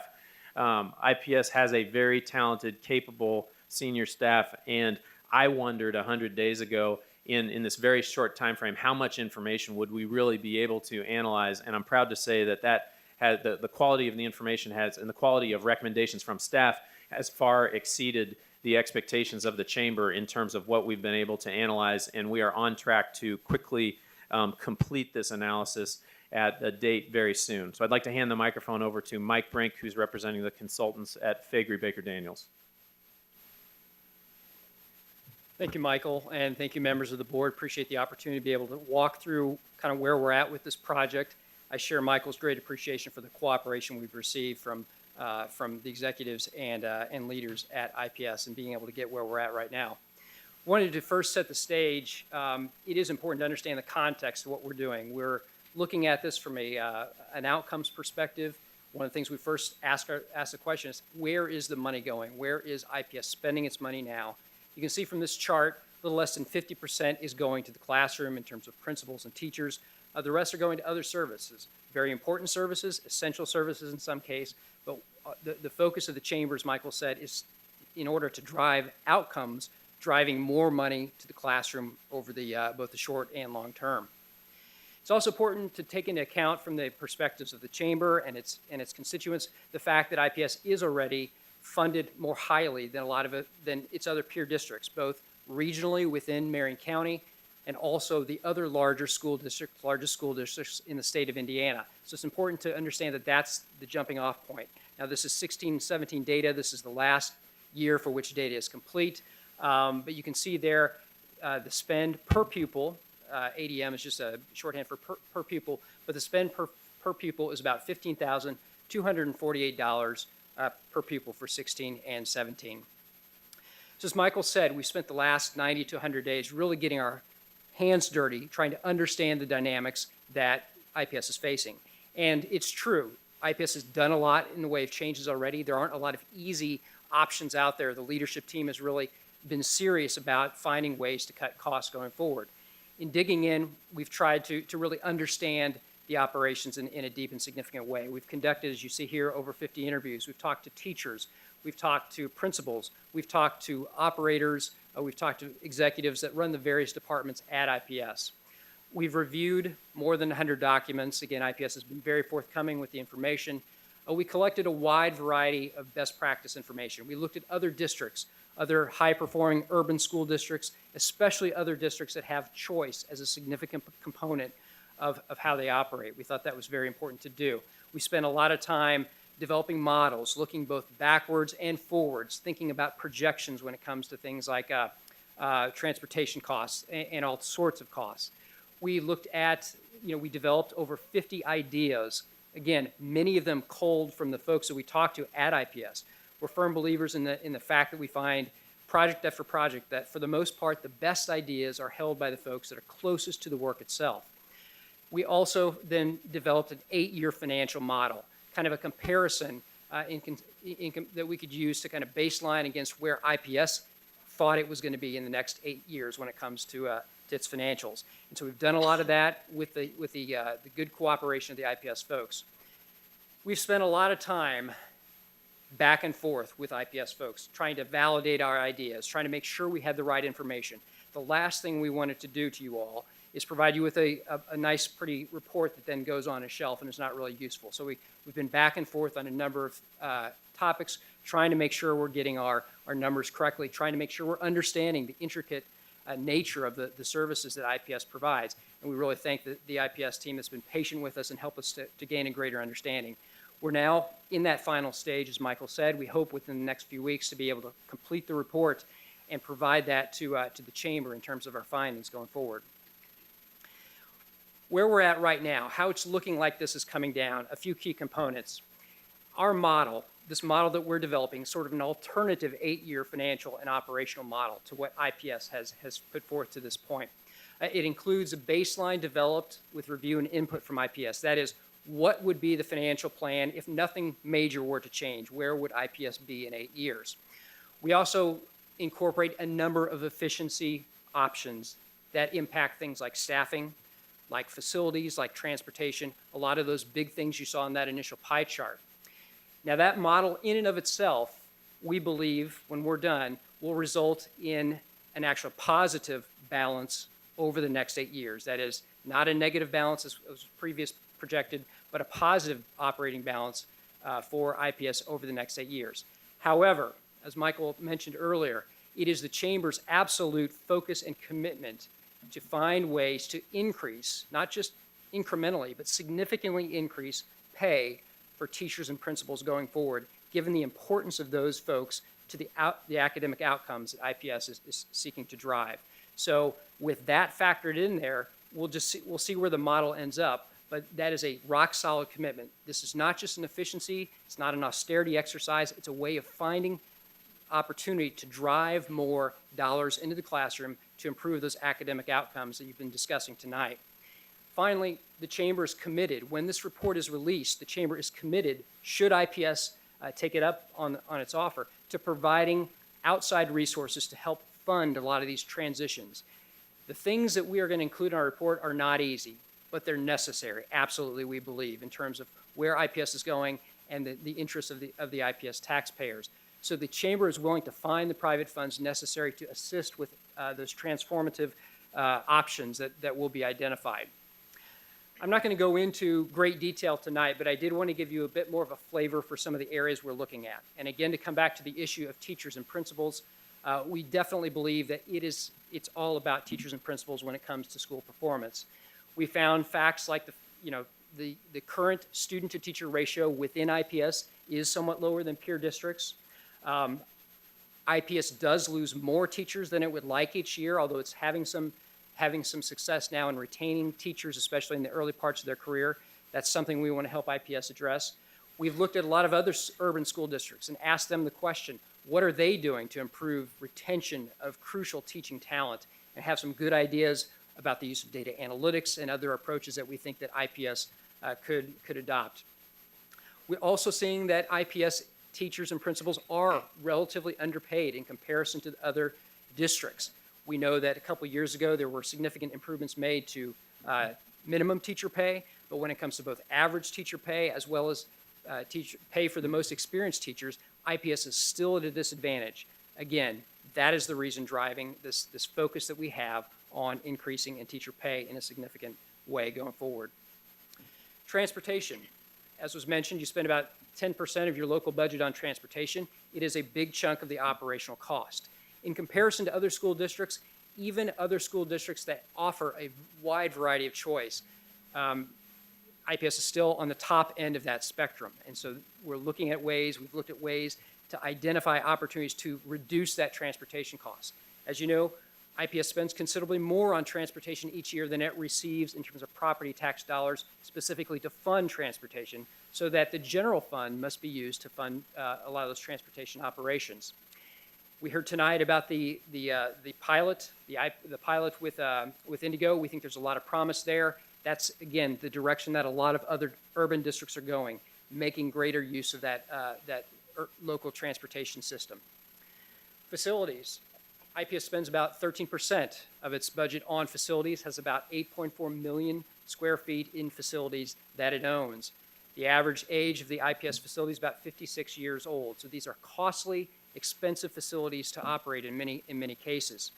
And even with the consolidation to the 4 high school model that was completed, even with that, there's a projection that those facilities will still be underutilized. So there's a lot of opportunity that we see here still. The report does not make any judgment on Broad Ripple other than identifying that it is a property of great value, as you know, and we expect and hope that IPS will move quickly to dispose of it in a manner that gets real value for the district going forward. We also looked at the central or non-academic staff. About 48% of the employees of IPS are neither teachers nor principals, and so it's a big group to have to look at. As you continue to drive down more autonomy to your schools, we think there's an opportunity to continue to reduce, as you already have, the number of folks at your central office in a very significant way. We also think it's important that IPS look at operations like its custodial operation and other support operations to find more efficiencies going forward. And finally, we think it's important that IPS have an individual on staff who gets up 24/7 thinking and whose sole job is to find ways to drive more savings operationally for IPS to be able to devote those funds to the classroom. Finally, employee health care. This is a big expenditure for many businesses. Almost everybody's faced with significant employee health care costs, It is a significant portion of your budget, as you know. It's projected to grow annually at a pretty significant rate over the next 8 years. We think there's some great strategies that we're going to be bringing to you that have some ideas about how to maintain the quality of healthcare, not cut benefits, but find ways to reduce costs going forward. And we think that will also be a way of driving more resources to the classroom. So that's just a very broad overview of where we're headed. Some of these ideas, some of them will probably be embraced, some of them will have to be considered more, but we think they present a great roadmap or a blueprint for IPS to go forward to ensure the taxpayers that money is being spent in the most efficient way possible, and that as much as possible is being driven to the principals and teachers so important for academic performance at IPS. We'd be happy to take any questions you have. Commissioner Hoops. When are the next steps in terms of getting down to the details, the major areas of focus that you outlined and gave some generalities about where you're planning to approach some reductions and some efficiencies? We'd say with nothing, as long as nothing happens unexpectedly, that within the next couple of weeks, we're still really finalizing the data, making sure we have accurate information, going over ideas with IPS staff to make sure that we've thought through potential implications of these. And we're really in the final stages of detailing our options and ideas that we've developed with the input of the IPS staff. Commissioner Bentley.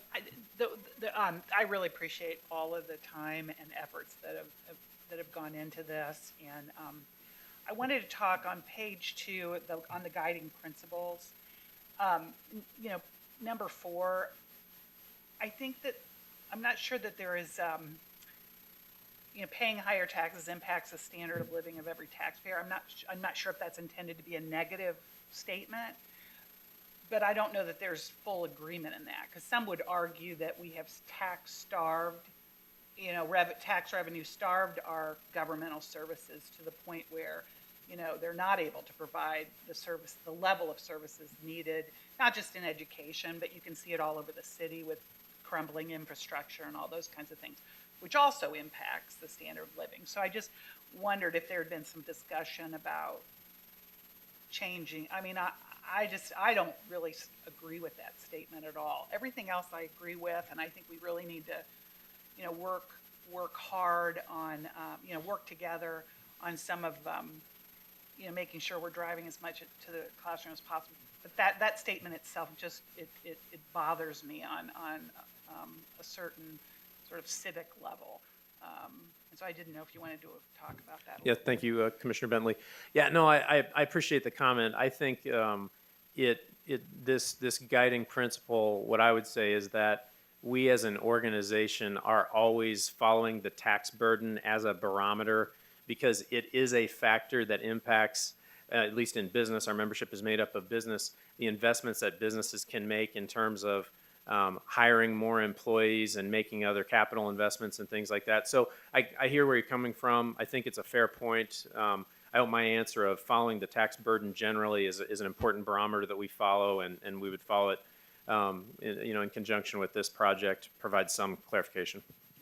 And then also, earlier we had a speaker that sort of made some accusations that we're all incompetent, and I just wanted you to talk a little bit more about your experience with working with the district. I know we have, Weston Young is, has worked really hard, I think, to on the district's financial health up to this point. Yep. And I just wanted, sort of your feelings on working with the district through this whole process. Yeah, I'll answer the question as specifically as I can from my personal experiences working with Dr. Farabee and the senior staff. This review that we've conducted in partnership with you in the last 100 days has certainly been the most detailed and granular project that we've ever done with IPS. But as many people in this room will remember, we worked on a project in late 2013, early 2014 that was largely driven by volunteers from the business community. And I can say in terms of the senior staff's knowledge, in terms of their accessibility, their openness, and their ideas. Many of the areas of review cited by the consultant, Mike Brink, upon completion of the report, will reflect ideas that came directly from senior staff. And I'm excited to release the report because I believe that the level of detail and the high quality of the recommendations are largely a reflection of the high level of competence of the senior staff. And honestly, it's been a very positive experience for us at the Chamber to work with them. And then did you want to say, sorry. I just like to second that and also say that what was surprising to us, not only the level of responsiveness, but the lack of a defensive attitude towards the staff that we work with, a willingness to say, we understand that we're public servants, we're stewards of taxpayer dollars, we're willing to open up and listen to ideas. And, I think that was very, very evident in our interactions with the staff. And then my other thing is, in many ways, the state has sort of handed us this process to go through because it's the only way we have to increase revenue. And, and I know the Chamber takes in the sort of the larger, greater Indianapolis area. And a lot of school districts have been having to do operating referenda as well as building referenda. Some have done, they're on their second operating referenda. And, I didn't know, is the Chamber working? I know that obviously the business center is in Center Township, but, working with these other districts as well, because, the argument I keep making is that, we're in a position, we're not in any different a position as other school districts in the state, that this is sort of the structure that the state of Indiana has handed us as far as how we can increase our revenue to meet the needs of our district. And so I didn't know if the Chamber was involved in, I think Avon just did a big referenda. Carmel's done a couple of them, more than that maybe. Washington Township. So I didn't know if there had been any involvement in those efforts as well. We have more and more involvement with school districts outside of IPS, but we have never had we've had a greater focus on IPS in my 4.5 years than any other district by far. And I think part of the answer is there's such a huge percentage of the entire regional employment base centered in the downtown and in IPS's district that IPS tends to get a disproportionate amount of interest based on the high proportion of people who live here. I think the changes that are taking place within the district also attract a lot of attention from far outside the district. Now, that being said, especially in the last 3 years, we are getting more and more requests from other districts to come in and advise on their operations. And so my prediction, especially in I'm commenting on state policies a little bit out of the scope of why we're here tonight, but in the post-property tax cap era, these issues are becoming much more relevant to schools. And so my prediction is that the Indy Chamber will likely get more involved with other districts in a fashion similar to what we're doing here, what we've had the opportunity to do with IPS this last 3+ months. Thank you.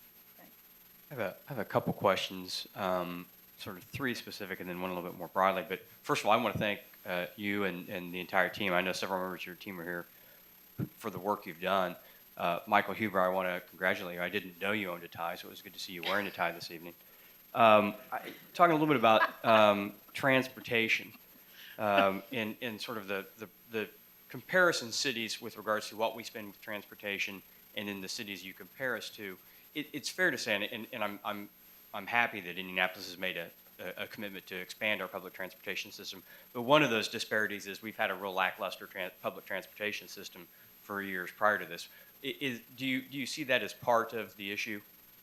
Oh, certainly, yes. The cities that rely more on public transportation for either their high school students or all of their K-8 students too, except for special education students, have more developed public transportation systems for the most part. That's why we think the expansion of Inigo, the work that Mr. Mendez mentioned earlier, that represents such a great opportunity. An opportunity that, yes, was not there in the past, but we think is there in the future for transportation within IPS. And then you made some reference to sort of all others and central staff representations and that there have been cuts made. Are you in a place to sort of say, we know where we're trying to go, but do you know sort of from date, sort of where you started to where we are today, sort of how much central staff has been cut here at IPS?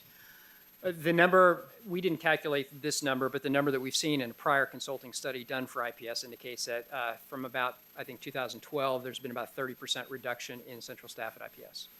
And then the second the third, I'm sorry, is a question, but I want to sort of ask, because I think I understand how this is going to be presented when it's final planned. It's sort of a cafeteria of selection of choices, right? As you articulated, and some are going to be tough choices. Some are going to be easier to do. Some are going to be really hard. When you talk about facilities, I think it's important that we tee this up and people be prepared for some discussions. When you say there are, we have lots of facilities and they're underpopulated, the result of fixing those is closing more schools, is it not?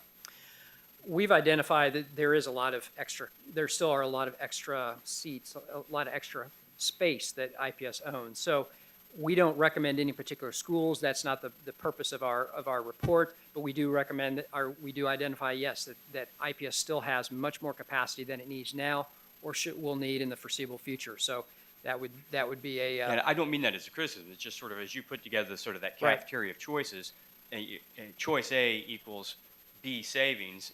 Getting to B savings means probably making some difficult decisions on facilities. Absolutely. Yeah. The amount of again extra capacity that IPS has is a substantial amount of the budget, and if the move is made to drive more money to teachers and principals and thus drive it to the classroom, that has to be an area that's there's some changes made in. Thank you, Commissioner Gordon. Thank you very much for your study and for the information you provided. I was looking on the very last page, page 12, where there is no position within the administration whose sole job is to focus on efficiency. In your studies, do you have a general idea of how much those kind of, or that position could save the district if it were one, is it contracted or right. What would be? First of all, thank you, Commissioner Gore. That is a position I believe that the Chamber has indicated a willingness to fund a person to fulfill that position. And that individual, by working closely with your staff, by getting up every morning and coming to work with the sole purpose of finding efficiencies, is likely to generate many more ideas than we've been able to even identify in the last 90 to 100 days. So it's expected that, I would think that an individual in that position could, at any one time, be overseeing a dozen projects that could, depending on the size, generate 10 to 25% savings in a particular area. Looking at major contracts, looking at the way things are being done, working with the operational folks who've got the job down cold, but maybe introducing some new perspectives. So I would say, again, it just depends on where that person is looking, so I don't want to put a dollar amount around it. But running 12 projects in any given time that maybe save from 10 to 25%, those numbers could begin to add up pretty quickly when it comes to operational efficiencies. Commissioner Sullivan. A couple questions. So in terms back on the excess capacity, does the report look at kind of pressing for a cross-sector, more comprehensive kind of planning of those, excess capacity? So not just looking within IPS, but looking at the broader educational options across the area? We have looked at that. We've not made any calculations or anything with regard to that. Obviously, we've seen the same numbers you have in terms of, the percentage of kids going to IPS versus charter schools at this point. So we haven't delved into that a lot, but we have identified that, we obviously, redistricting is something that the district probably should look at, as it has an imbalance regionally, a lot of extra capacity on the east side, overcapacity on the west side, questions like that. That goes well beyond the scope of what we did, but we certainly see the need for something like that when we've done our analysis. But for that kind of conversation, would you see a benefit of not doing that in isolation?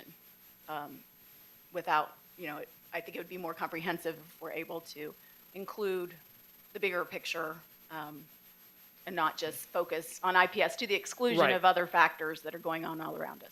Well, one of the things that many of the leaders communicated to us was this vision of going to a portfolio of schools, this, a district of schools. And so certainly taking into account all public school options within Indianapolis as you're looking through facilities, as you're looking through redistricting, absolutely makes sense. And then I have just one kind of a little more detailed, looking at slide 12, referencing a prior consultant study.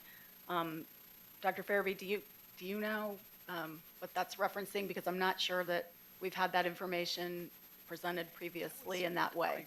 I believe that was a study completed by Education Resource Strategies, ERS, and they were assisting the district with studying the cost benefit for the expansion of greater autonomy in our innovation network school model.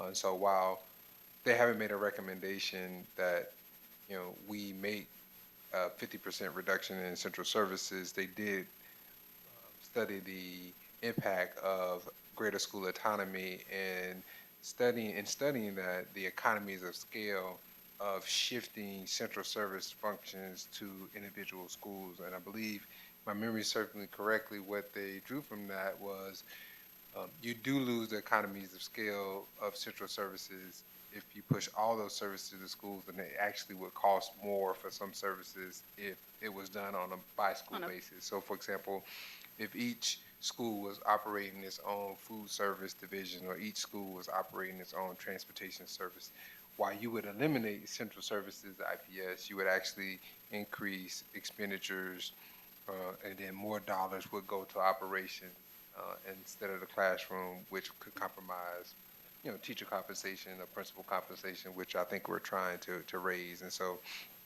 that was the essence of the study as I understand it.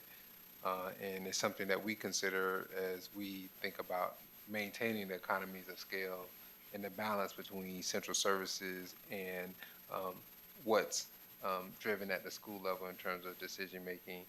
And so that's why you've seen a steady decrease in central service and IPS, but we're mining for not losing the economies of scale. So it actually it can make it more expensive when you have fewer directly controlled and supported schools. Absolutely, particularly with operating service. So another example would be if each school had its own custodial services, or each school is managing snow removal.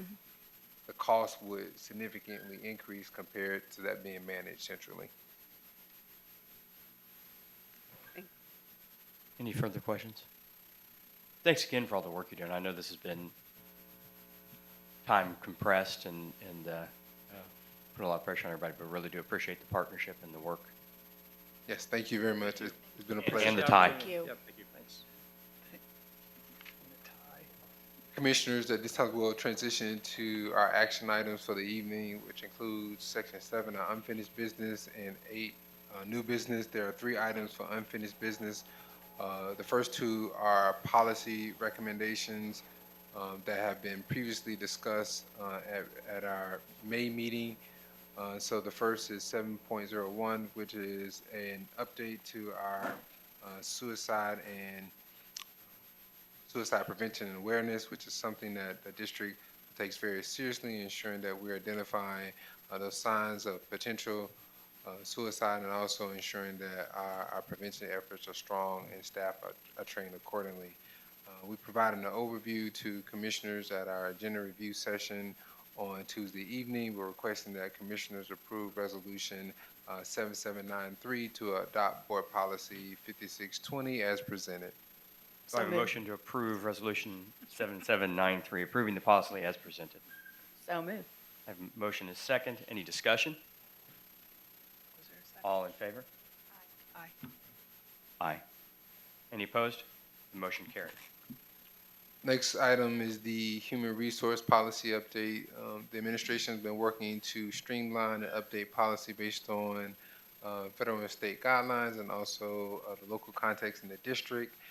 Before you have a batch of human resource policies for commissioners to consider for approval. Again, this was presented previously, and we're asking that commissioners approve resolution number 7794 to adopt and repeal select human resource policies, which include board policy 3100 series and 4100. Do I have a motion to approve resolution number 7794, approving the policy changes as presented? So moved. Second. Have heard a motion and a second. Any discussion? All in favor, say aye. Aye. Any opposed? The motion carries. Next item, Commissioner, is item 7.03, an item that was previously on the agenda and was tabled for more discussion. This was not reviewed at the agenda review session on Tuesday evening, so I'll take a moment to highlight what we're bringing forth. The Board of School Commissioners approved the expansion of the Butler Lab partnership with Butler University to the Eliza Blaker campus on School 55. Every time we enter into a relationship for the lab program, we ensure that we outline the parameters in which we will partner with Butler University.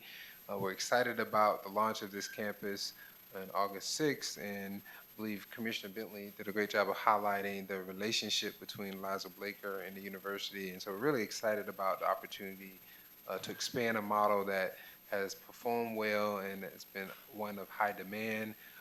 One particular term in this MOU that's important to note is, as a result of this relationship and partnership, employees of Butler University are extended the same employee benefit as relates to our choice and lottery logic.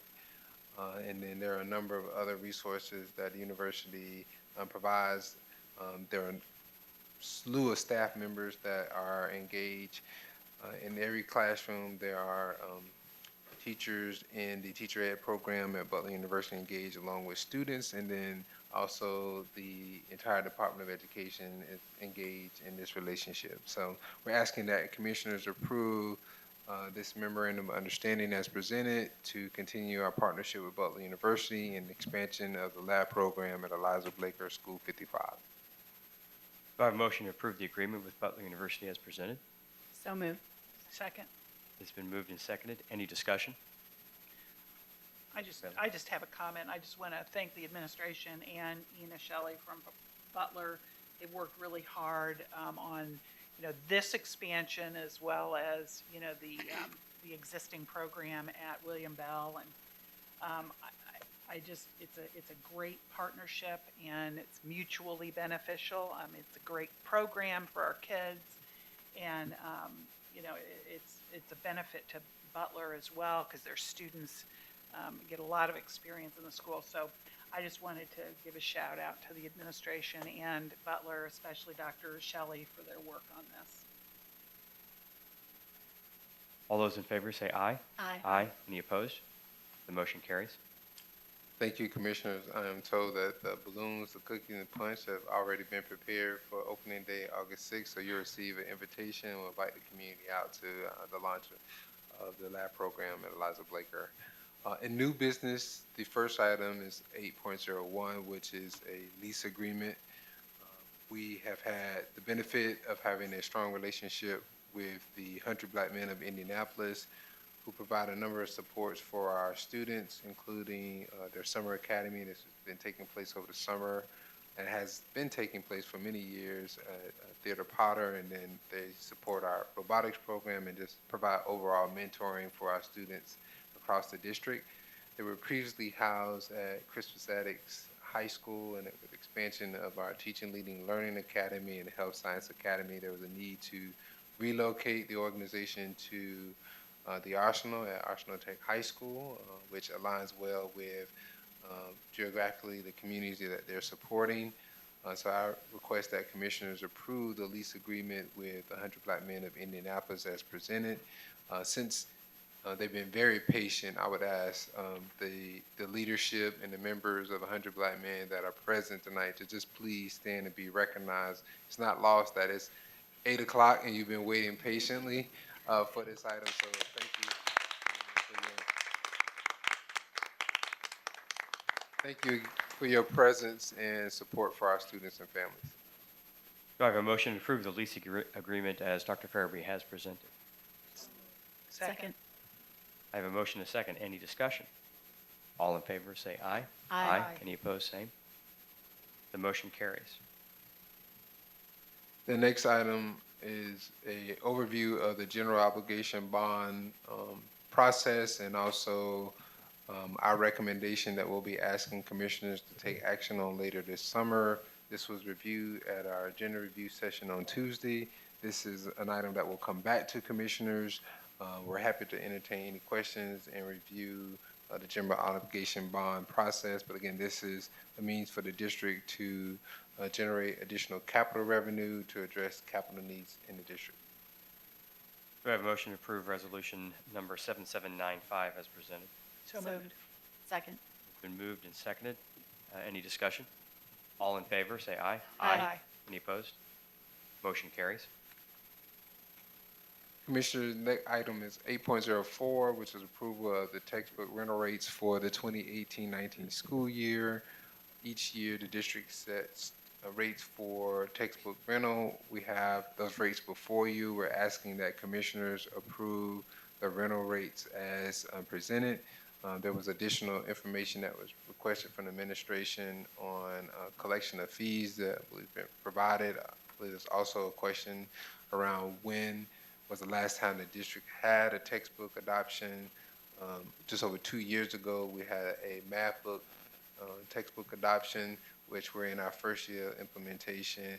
About 5 years ago, we had an adoption for English language arts, which we started our implementation in the 13-14 school year. And so we'll continue to address textbooks across the district, and this is one of the areas where schools have autonomy as they select resources based on their curriculum and needs for students. So asking commissioners to approve the rental rates as presented. Do I have a motion to approve the textbook rental rates as presented? So moved. Second. Been moved and seconded. Any discussion? I just, I mentioned this on Tuesday, just reiterating that, making sure that our schools stay cognizant of some of these costs. I know a lot of our students receive free textbooks, but we have a lot of families that do not, and it is a struggle. And there was sort of this wide range of costs, and just sort of making sure that our schools stay cognizant of that.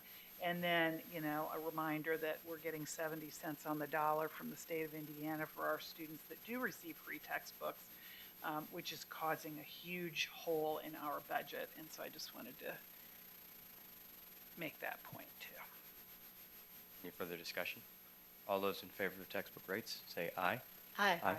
Opposed? Same sign. Motion carries. Did we miss it? Yep, I'm gonna go back, moving too fast. The item for 8.03 was our certification of school configurations for the 2018-19 school year. Each year, the corporation presents to the Indiana Department of Education any adjustments or changes to grade configurations. We're asking that commissioners approve the changes for the 2018-19 school year as presented for resolution number 7796.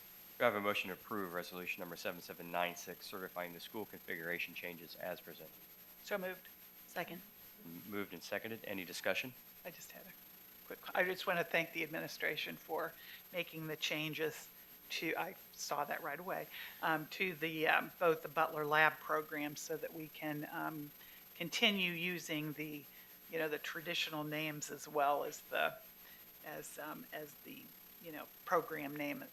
And I think that it's just important, to me at least. And as you mentioned, Eliza Blaker does have a connection to Butler, so I thought it was, it's of historic importance to keep that name there too.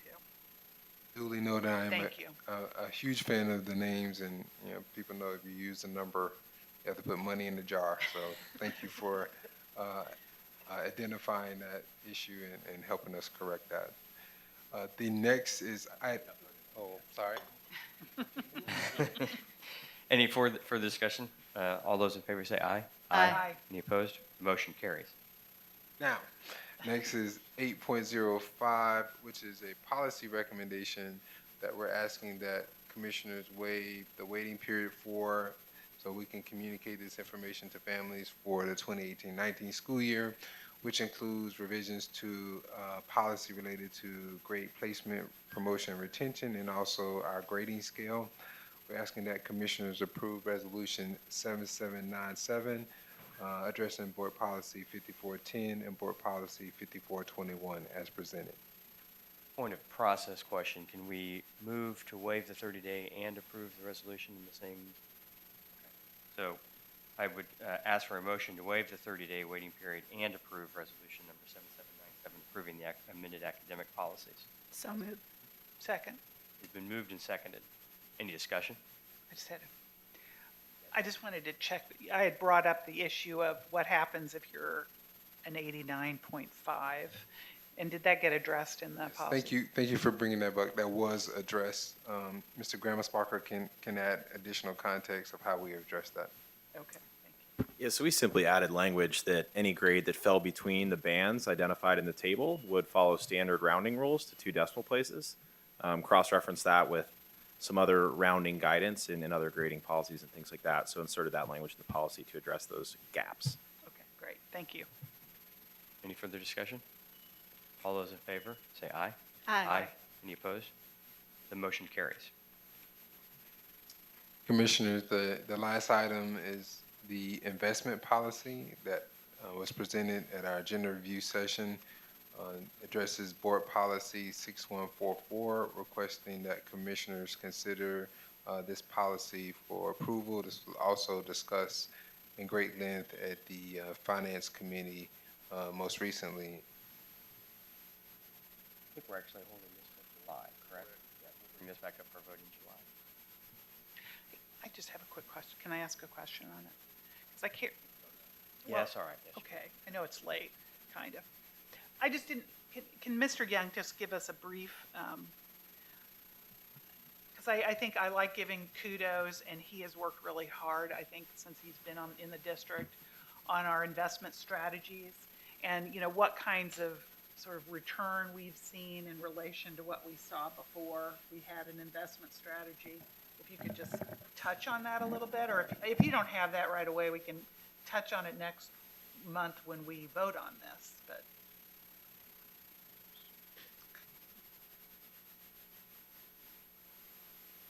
I just couldn't remember. I know it's significant. Can you clarify which Mr. Young you are talking Well, either or. The twins, I don't know.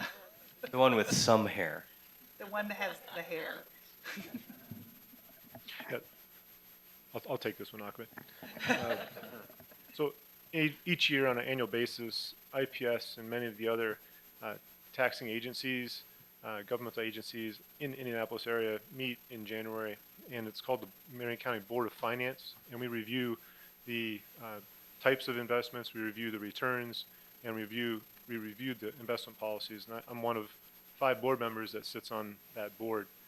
And the investment report that we provided at that meeting was presented to the Finance Committee and then to the board, and is in the Finance Committee materials of the January Finance Committee meeting. In those materials, it references the returns, and if it's of interest, the 2015 calendar year interest was $628,000.